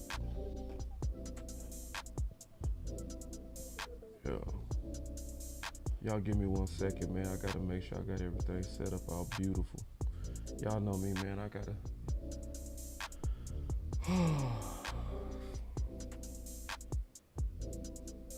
Yeah. And also, y'all, I'm gonna be dropping one of my old videos I did on Zeke. I'm gonna drop that thing tomorrow. I'm gonna tell y'all, man, this video dope. And I did it last year. And the name of the video was Why Zeke is an Asset for the Cowboys. Man, I re-listened to that show today. Say, man, I'ma just replay it tomorrow. Y'all gonna be like, boy. Trust me. Man, I listened to that show. I said, man, prophecy must have dropped on me. All right. Let's get it. Piling paper, got them talking nice to me. Down the bottle, it be going right through me. Brown baby, down to take a flight to me. They think that I'm stunting, but it's slight to me.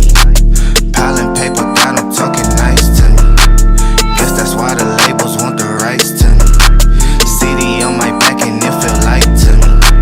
They think that I'm stunting, but it's slight to me.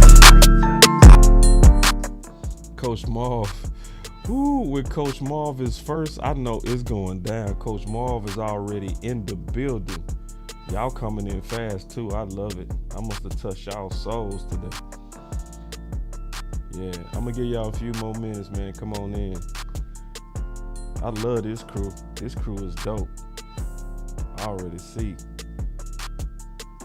Hold on, let me put the. Nah, I'm gonna lock it. All right. So, ooh, all my favorites that came in here. Ooh wee. Coach Q, I've been thinking about what you said too about Mozzie. You sure got a real good mind, Coach Q. Yeah, what you were saying, I've been thinking about that. It made so much sense about Zim and having him play it the right way, not doing it that Dan Quinn goofy way. All right, so I'm gonna start off with Coach Mar because I know he finna go crazy. Coach Mar, you live. Hold on real quick. Give me 1 second. What's going on, boss? What's up? Can you hear me? Can you hear me? Yes, can you hear me? Yeah, you got a little echo with it. Yeah, now you clear. I can hear you. You hear me? Yeah, let's get it. Hey, boss, this is the freestyle, right? Go. Now, I sent out something. I remember we were talking about it.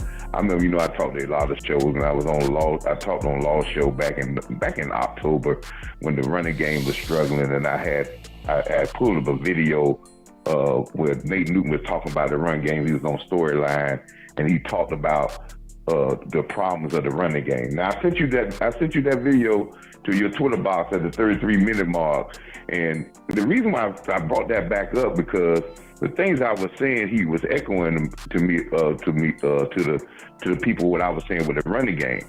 And the reason why I sent that video to you is because we addressed exactly what he said on that video back in November of last year about our running game, about the physicality of our running game. And he went through all the people on our line and giving their problems. And it seemed like the Cowboys said this was a problem with our running game. And they addressed every last bit of what he had said back in October. So they've seen this problem far before, what I saw, far before they went to this draft. They addressed the center problem. They addressed the physicality of the line. They addressed the physicality of the left tackle, even though he was all pro, but they knew he was, still had some problems of having durability. But they addressed the physicality of the offensive line in this draft, and they have seen those same problems. And with adding deep to that, they're going to be a more physical offensive line, which is going to help the running game a great deal. But he addressed that. He said that same thing because he got asked the question about the offensive line, and he talked about that. And on October the 13th, I sent that to Law, and Law played it on the show, and we talked about it then. But it's strange that what you was talking about on yesterday about the physicality, this was addressed by one of the all-time greats of the Cowboys offensive line back in October of last year. And that's why they did what they did in this draft. And I think that was a very crucial thing. And I think they really addressed that problem. And that was not a problem that people out there, most people see. It's not a sexy thing, but it's a true builder to get where you want to get to in the playoffs. So So we see things, it's going to be a lot of things that you're going to bring up, like you say, you're going to bring up that Zeke show. There's a lot of things I'd like to tell the fans out there that we address during the year. And then when they come back around later on, because people be brushing over it, we bring it back. We got, you got shows, you got stuff put out there that we said these things a long time ago, and now when it's being addressed, it gives us validation that it was a problem then. Yeah. But like I said, when you're on your time, it's at I'm the gonna check it out. minute mark. The 33-minute mark, that's when the questions start. 33:45. I send it to your Twitter box. That's when the question starts, and you can listen to his reply. It's maybe about 15, 20 seconds. When you listen to his reply, then you will say, wow, we addressed those exact same things in this draft. And that's why we moved on from some things in our offensive line, and we addressed those things to get better at the running game. Appreciate Just it, wanted Coach. to say that, boss, man. Keep on pushing, brother. Thank you, Coach. Good call by Coach. Yeah, and that's why I did that show yesterday. Front office did great in a lot of things. There's some things that I'm still keeping my own, but they did great. Man, they did good. Man, I ain't gonna recap that show, but man, they did good. 919, you live. What's going on, boss? Rico, man. What's up with it, Rico? Good to hear from you. Been a while. Okay. Yes, sir, man. Hey, when you were talking about how you know that girl ain't no good for you, I saw you nailed that shit on the fucking head, man. That's how I felt, man. Damn, boy. and see, that's the thing, boy. I'm trying to talk myself and not try to believe again, man. Because yeah, I know this. I wasn't worried about the talent. I had said what you had said a couple weeks ago. I said, look, Donald Armstrong, all them guys we let go, they was drafted third, fourth round, and we graded to. Dawn didn't start playing until the second, third year. Right. And then he come on in. Right. Same thing with Sam Williams. They do this. They draft to replace. They draft to replace. Yep. And if you ain't a superstar, they're not gonna re-sign. If you're a starter, Will McClay, go find me another. Yep. That's what they do. That's what they do. And that's the part that kills me. Yeah. Now, you hit the nail on the head about the running game. Yeah. I had told Law back here last year, middle of the season, I said, what's gonna hurt us? I said, we're not a physical team. I said, every time we play a physical team, we lose. I said, teams get out there and try to play a track meet with us. They know they can't beat us with that. Right. That was Dan Quinn. And really, even with Mike McCarthy taking over the play call, the offensive line was still built for that Kellen Moore style offense play call. Mm-hmm. Now, if anybody know Mike McCarthy, he never had believed in a single back. He always had running back by committee. He's done it in Green Bay. He's gonna do it now. And I'm gonna say this here, and then I'm gonna let you go. Mm-hmm. The one player in the backfield, there's two players in that backfield. We know Zeke gonna be Zeke. Yeah. Now is Zeke gonna be 2016 Zeke? No, but he's gonna give he's that Frank Gore type now. But Royce Freeman, don't sleep on him. And Deuce, I'm telling you, with that blocking scheme now, because with Deuce you have to give him some islands. Yeah. But once you give him some islands, he get in the open field, he can be a headache. Yeah.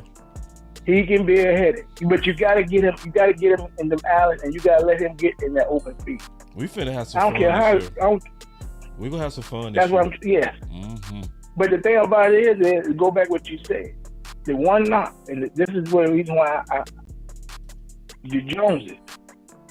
And I thought Steven was gonna be different than Jared. Jared still wants to prove, and he's gonna go to his grave saying he did it his way. Yeah. And I thought Steven might be different, but Steven just gonna take that baton and carry it on just like Jared, like father, like son. And that's the part as a Cowboy fan that makes me sit here and say, how long it could be before we win one? Because the coaching staff, You always mix and match it. He hasn't had it since Jim ain't been Bill Parcells and Jimmy Johnson been the only two coaches that have came there and brought their crew. And you got that one band, one sound. And Mike McCarthy, I take my hat off to him. He's trying to straddle the fence and trying to go along with Jerry and at the same time trying to sneak some of his people in. But Mike McCarthy and Zimmer gonna have to pull a rabbit out of their hat, man, because they only got 1 year. Just do it. Man. And that's hard, man. That's hard. It's hard because it's changing. It's like working at a place where you always having a new GM, a new general manager, a new couple new supervisors coming. No, it never. It never know. Start from. I always say this here. Find me a river that runs uphill, and I'll stop complaining because you know what they say. Shit runs what down here, and it starts from the top. Man. And that's the part. That's the part with Jerry and Steve. They do not want to bring a coach in. And I'm going to tell Cowboy fans, the day Bill Belichick comes there, I'm going to send you $100 because I don't believe it. Man. Or any type of coach like that. Because them coaches going to say, you know what, I want all my assistants, because all my coaches going to know that the way I practice, the way I set my tone, and the all-season, everything. It ain't going to be no where you can head coach, I'm going to bring in this one, I'm going to bring it up. Because what Steven did last year, when Mike made Jerry and then get rid of Kelly, look how he took away some of his assistants at the position coaches. Mm-hmm. It never was on the same thing, same wavelength. And see, that's why when Dallas get in them tough games against elite teams, and we don't look at small details, the details of attention jumping outside, we look like we always do things to shoot ourselves in the foot. It comes from not having everybody on the same page. That's all I got to say. Appreciate it, Rico. Good Yes, call. sir. That was a good call. All right, man. He said something that got my attention and it just went out my head. Man, he said something that got my attention. What did Rico say? He said something and he sparked something and it'll come back. Coach Q. Coach Q, you live. Hey, boss, how you doing, sir? What's up, big brother? How you doing, man? Man, I'm doing good. I was looking at the DB that we got, and the DB we got last year. And one thing both of those guys do is that they tackle. They physical. And when I look at the offensive linemen that we got this year, they're physical.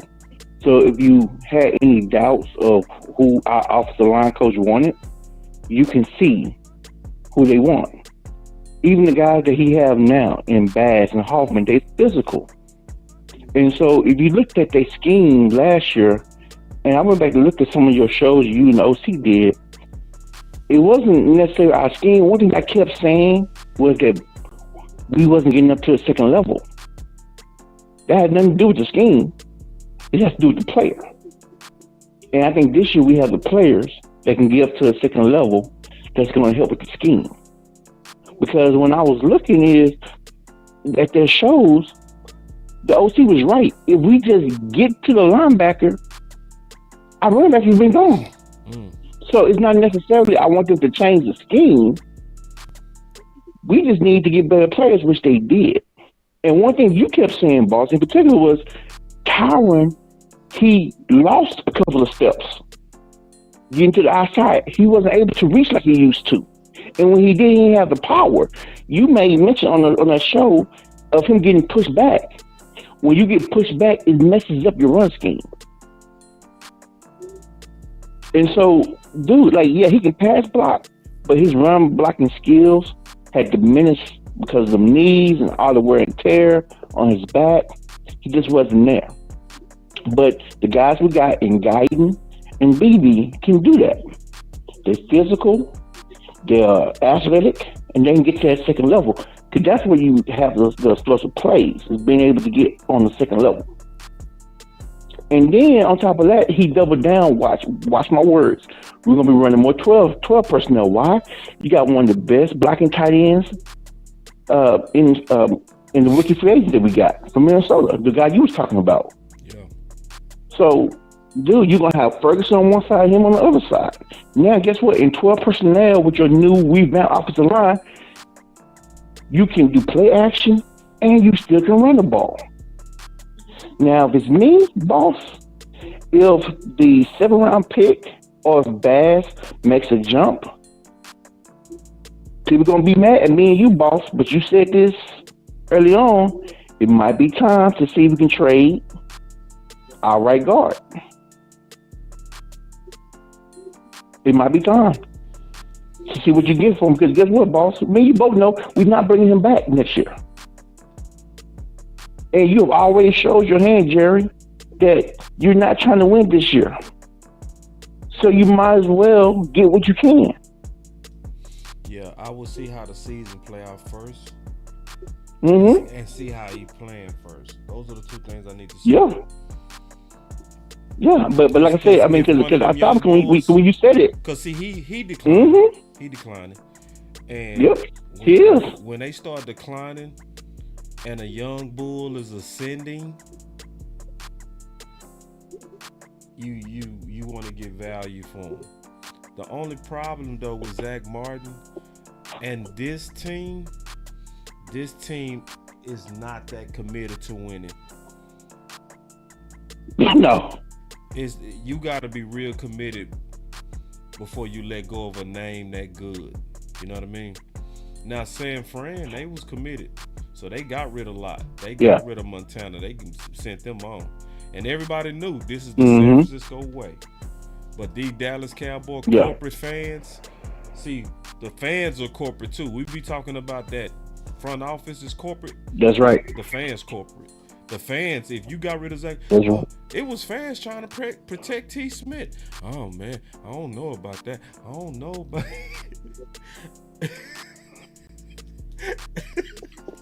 I don't know, man. You getting rid of a Hall of Famer, man. It's like, man, y'all look at the tackles in this draft. I know, but I'm telling you. So, it's, but I agree with you. And what? It's just, I don't think we got. And it's one D tackle that's out there that we can still get that fits Zimmer's scheme. Linval Joseph. If you want Mozzie to have someone they can mentor, we need to go get Linval Joseph. If he has anything left in the tank, he can show Mozzie how Zimmer wants him to do it. You watch the film, he reads and reacts. That's what Mozzie does. I didn't like Joseph when I looked him up. I don't either, but I'm just saying. I'm with you 100%. It's other ways to get your DT. It's other ways to get your DT. No, I'm gonna tell you. You go feel me when I break it down.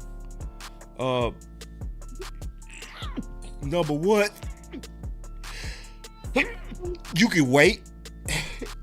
God bless you. Because some teams go let them go. Some teams go let good ones go.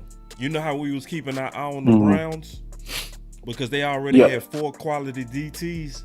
They second round pick was a DT. They got 5. Gotcha. They not keeping 5. Gotcha. They go let go one of them veterans. You see what I'm saying? So right around training camp. Baltimore's another team as well. Right. So you can wait. And if you do it that way, you go get them cheap, right? Gotcha. And it's still gonna be good because at least they was in somebody's camp, right? So they ain't off the street. So you can get one that way. That's the one way to get one. Another way, trade. But if you go trade for one, you will probably have to wait till the season start. You know what I mean? Yeah. And start getting closer to that trade deadline where teams are already kind of starting to see, we ain't gonna make the playoffs. We need to go on and start getting ready for 2025. We gonna need some draft picks. Let's start getting on the phones and try to do some deals with some teams and get some of this dead weight, some of these expensive guys. Let's get rid of them. That's another way you can get them. If you do it that way, you go wait though. You know what I'm saying? And you might be bleeding out early in the season. You know what I mean? But or go your way and just get the free agent that's on available right now. So it's 3 ways I think you get a DT. And the last thing before I let you go, I don't know about you, but coming up for this training camp, one of the fights I'm looking for and I'm excited for is our safeties.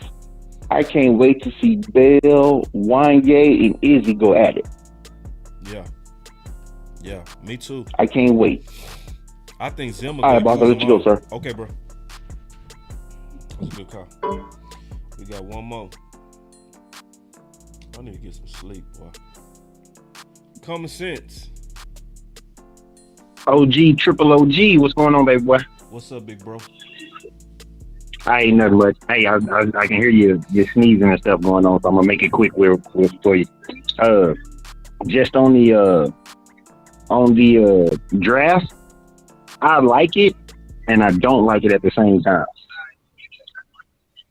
I like it because all last year, what was we saying? We needed to be fit more physical. We need to be bigger. We need to be faster. All this type of stuff. So I like that aspect of the draft because I really think this O-line, one of the things that we was missing last year that we seen periodically was that deep ball. I think with this offensive line being bigger, stronger, and faster, and like Coach Q just said a while ago, being able to get to that second level is going to open up the run game, but it's also going to allow Dak to have time for those 7-step drops. You remember last year, our offensive line wouldn't even hold up for those 7-step drops, so we really didn't get deep passes unless we just, got lucky on something, or it was outside of the 2.3 when the play broke down. So I do like that aspect. I don't like it because I feel like the Cowboys always operate in the hindsight. Could you imagine if we had this exact same draft, just different name players, but this exact same draft, the exact same positions last year? Yeah, but you couldn't. And that's what I'm saying. Like, I get it, and that's why I do like it, but it still feels like we operate in hindsight to me. You know what I mean? No, and I made the case yesterday that, and I mean this, Common. For the first time, we look like we getting ahead of the curve, right? And this is why I said that. What have people been calling the league the last 6 years? This is a what league? It's a passing league. Everybody been saying that, right? Yes. So last year, what was the teams that was in the playoffs? The teams that was in the playoffs were running teams. So what did Dallas aggressively do quickly? They went and became a running team, or to make strides to become a running team.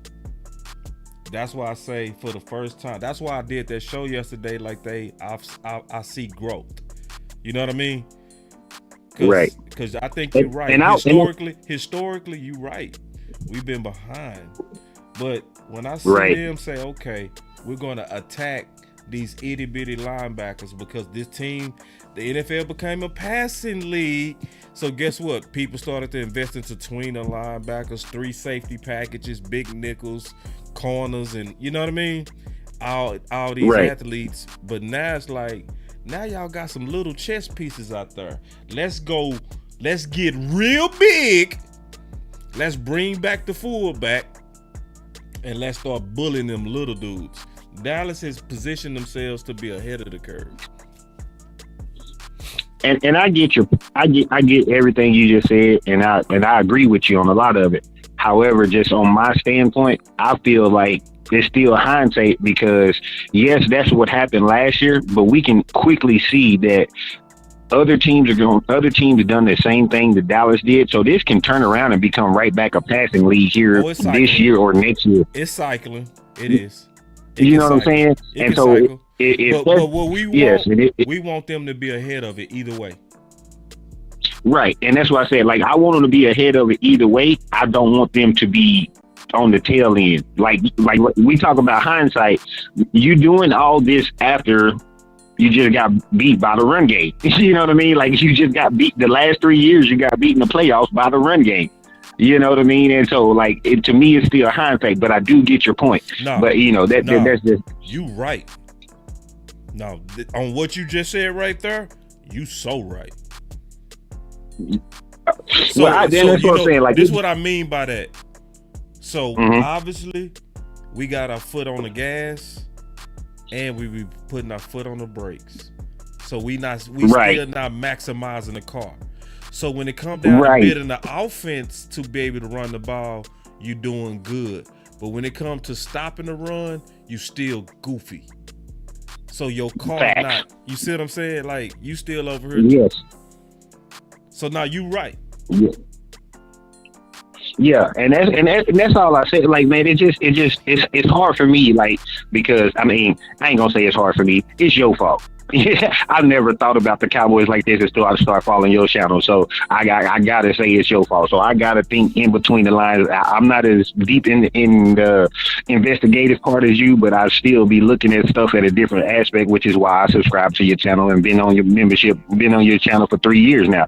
But the thing about your red shirts, I did want to bring up something on your red shirts.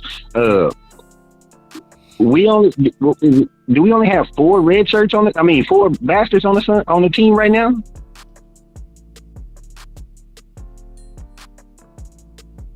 So we got Kendricks, we got Chuma, we got Brandon Cooks. What's the wide receiver you just mentioned earlier? Bryant.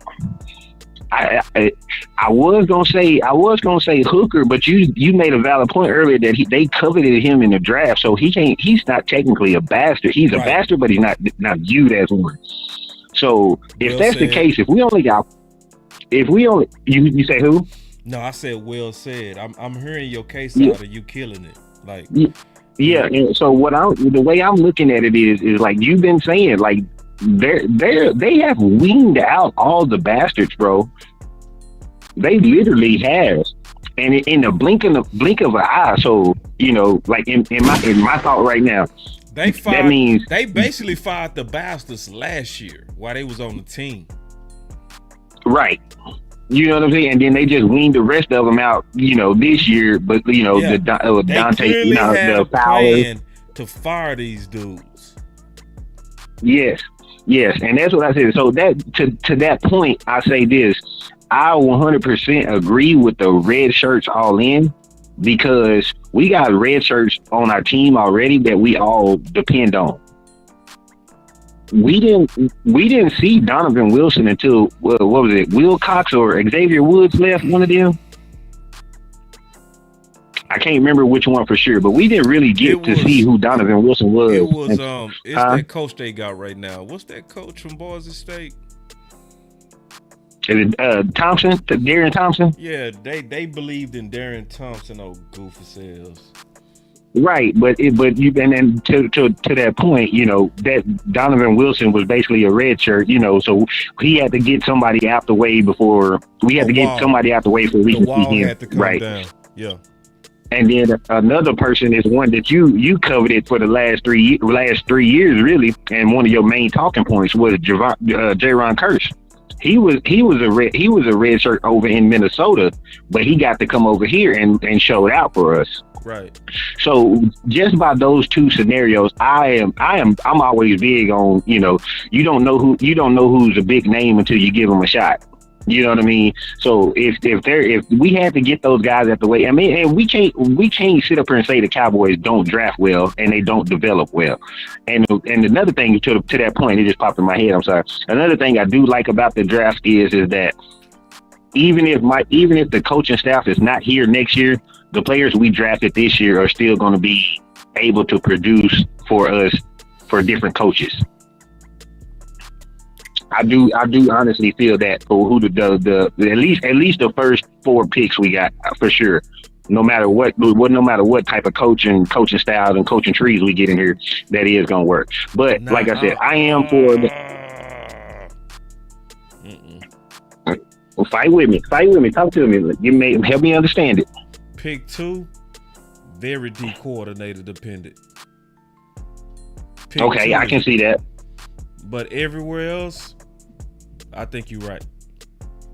Okay, yeah, I'll get you. I'll get with you that. But the only reason why I was thinking he was gonna be okay is because I have been big on what you've been saying this year about the environment that the soil that these boys are coming into. So if he get in there with D-Law and Micah and all them, I think he's gonna be better than what we think, and so maybe that could help. From a scheme standpoint, I want to kind of explain it. Okay. He fit a 4-3. He's not. Okay. You see what I'm saying?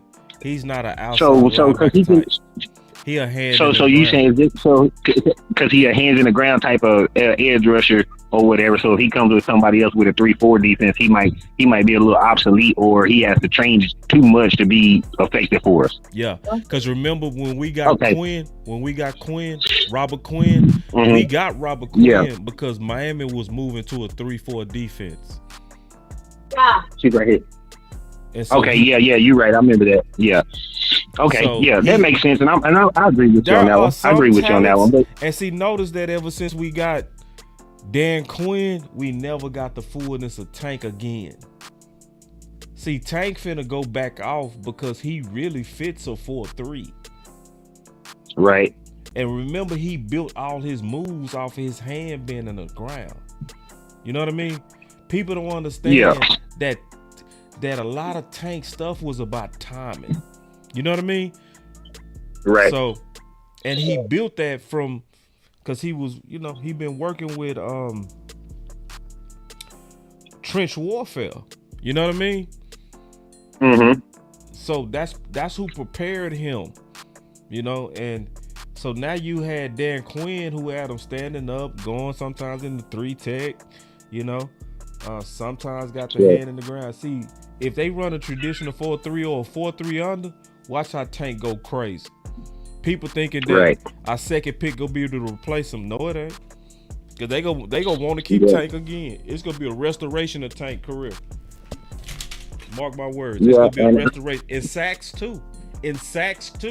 I'm gonna tell you who that 4-3 gonna hurt coming off the edge. I'm telling everybody. It's gonna hurt Micah. Right. And guess who else is gonna hurt?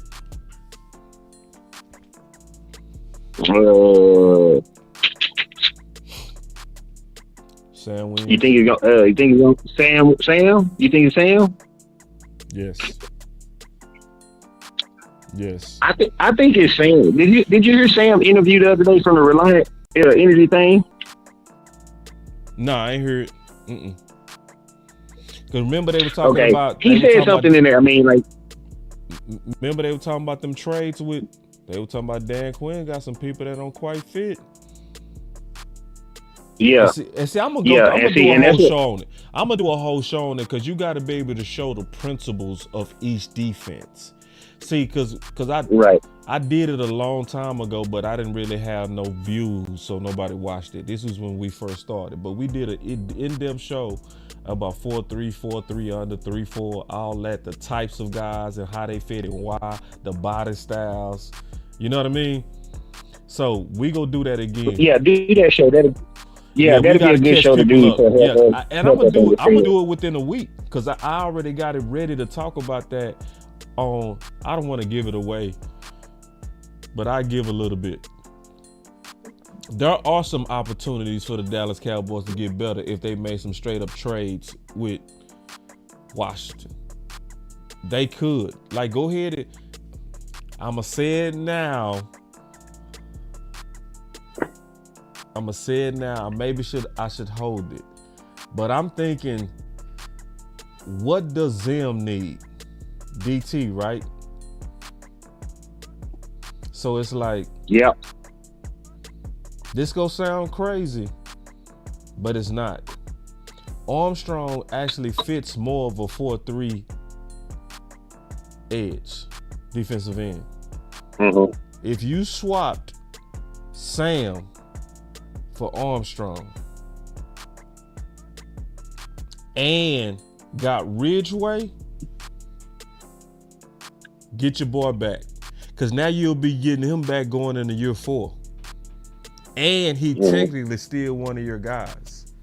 So you got you now a pure one tech. Mm-hmm. Yeah, that would be real dope. I just don't trust Dan Quinn to be in business with the Cowboys. I don't trust their ownership to be in business with the Cowboys. That too. But I trust Dan Quinn to be in business with the Cowboys because, see, this is the thing about Dan Quinn. Dan Quinn knows what he needs, and he know what types. And if he like a player, he gonna go get it. Right. You're right. Yeah. If he covered Sam more than Dorrance, then yeah, he would try to come get Sam. I'm with you on that. Because I'm trying to get that one up in here. I'm trying to get a one tech. Yeah. Yeah. I'm with you. I'm with you right there. Man. But I appreciate it, man. I'm gonna let you get off, bro, because I know you ain't feeling good, bro. But I just want to say, man, I greatly appreciate what you're doing for the nation. Again, congratulations on the 8,000. Trust me, I'm gonna be here when you get to 100,000. And when you get to 100,000, that's what I said on Twitter. When you get to what's coming to you, your 100,000 gonna be different than everybody else's 100,000. Because, like you said a while ago, people come to you for the truth. I don't care what nobody say. I'm not gonna get on here like everybody else and bash other content creators and stuff like that. I'm not.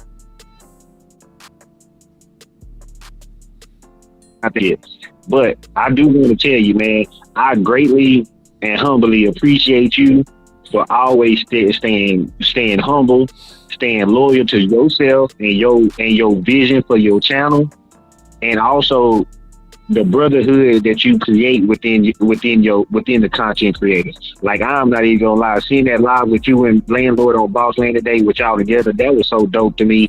Like, I remember me and Landlord chatting it up in your chat before he started his own stuff. So that was so dope to me, bro. And I just want to say, bro, I appreciate you and I thank you, and I'm just grateful that you're here for the nation, bro. I'll talk to you next time, OG. Appreciate it, man. Common Sense is one of the realest dudes, man. He always supported me, man. And just a good person, man. And I appreciate you just the same, big dog. Real talk. So,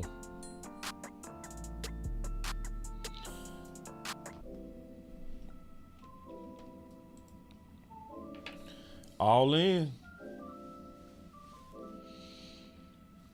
I'm back. I'm back to my normal self. And what is that? What I always been doing from day one. Solving problems. And it's gonna make some people uncomfortable. I already know it. I embrace it. And I know it. I do really see the warnings. It's very, very, very real. Before I get out of here, I'm gonna say again, the biggest risk right now is the double down on Redshirts can create a double down of bastard treatment, even though we don't even have that many. The second biggest risk is a lack of focus on the veteran defensive tackle because of the red shirt strategy. You have to get serious about the shoes. We need to get loud about that. We need to continue to push them about that. Is it the shoes? Boss Cowboy Sports, where your voice matters. Look, moving too bossy, we don't tread softly, but not flossy, the streets done taught me, moving too bossy, we don't tread softly, but not flossy, the streets done taught me, I'm just tryna get my nigga paid. We came from Section 8, and I knew I was at since the second grade. Man, I swear my time is coming, cause I'm never late. Came from broken homes and broken dreams are getting paid. Dollar bill, listen close, this is not a drill. Cause hungry trying to get a meal. I've been in light, who gon' pay a bill? I've been in action, been in traction, surplus with niggas lacking, shining light but still be blacking, red lights will stop the action, grand to go, even when it's slow. Higher heights to balance out the lows, can't ride the wave cause you ain't got a boat.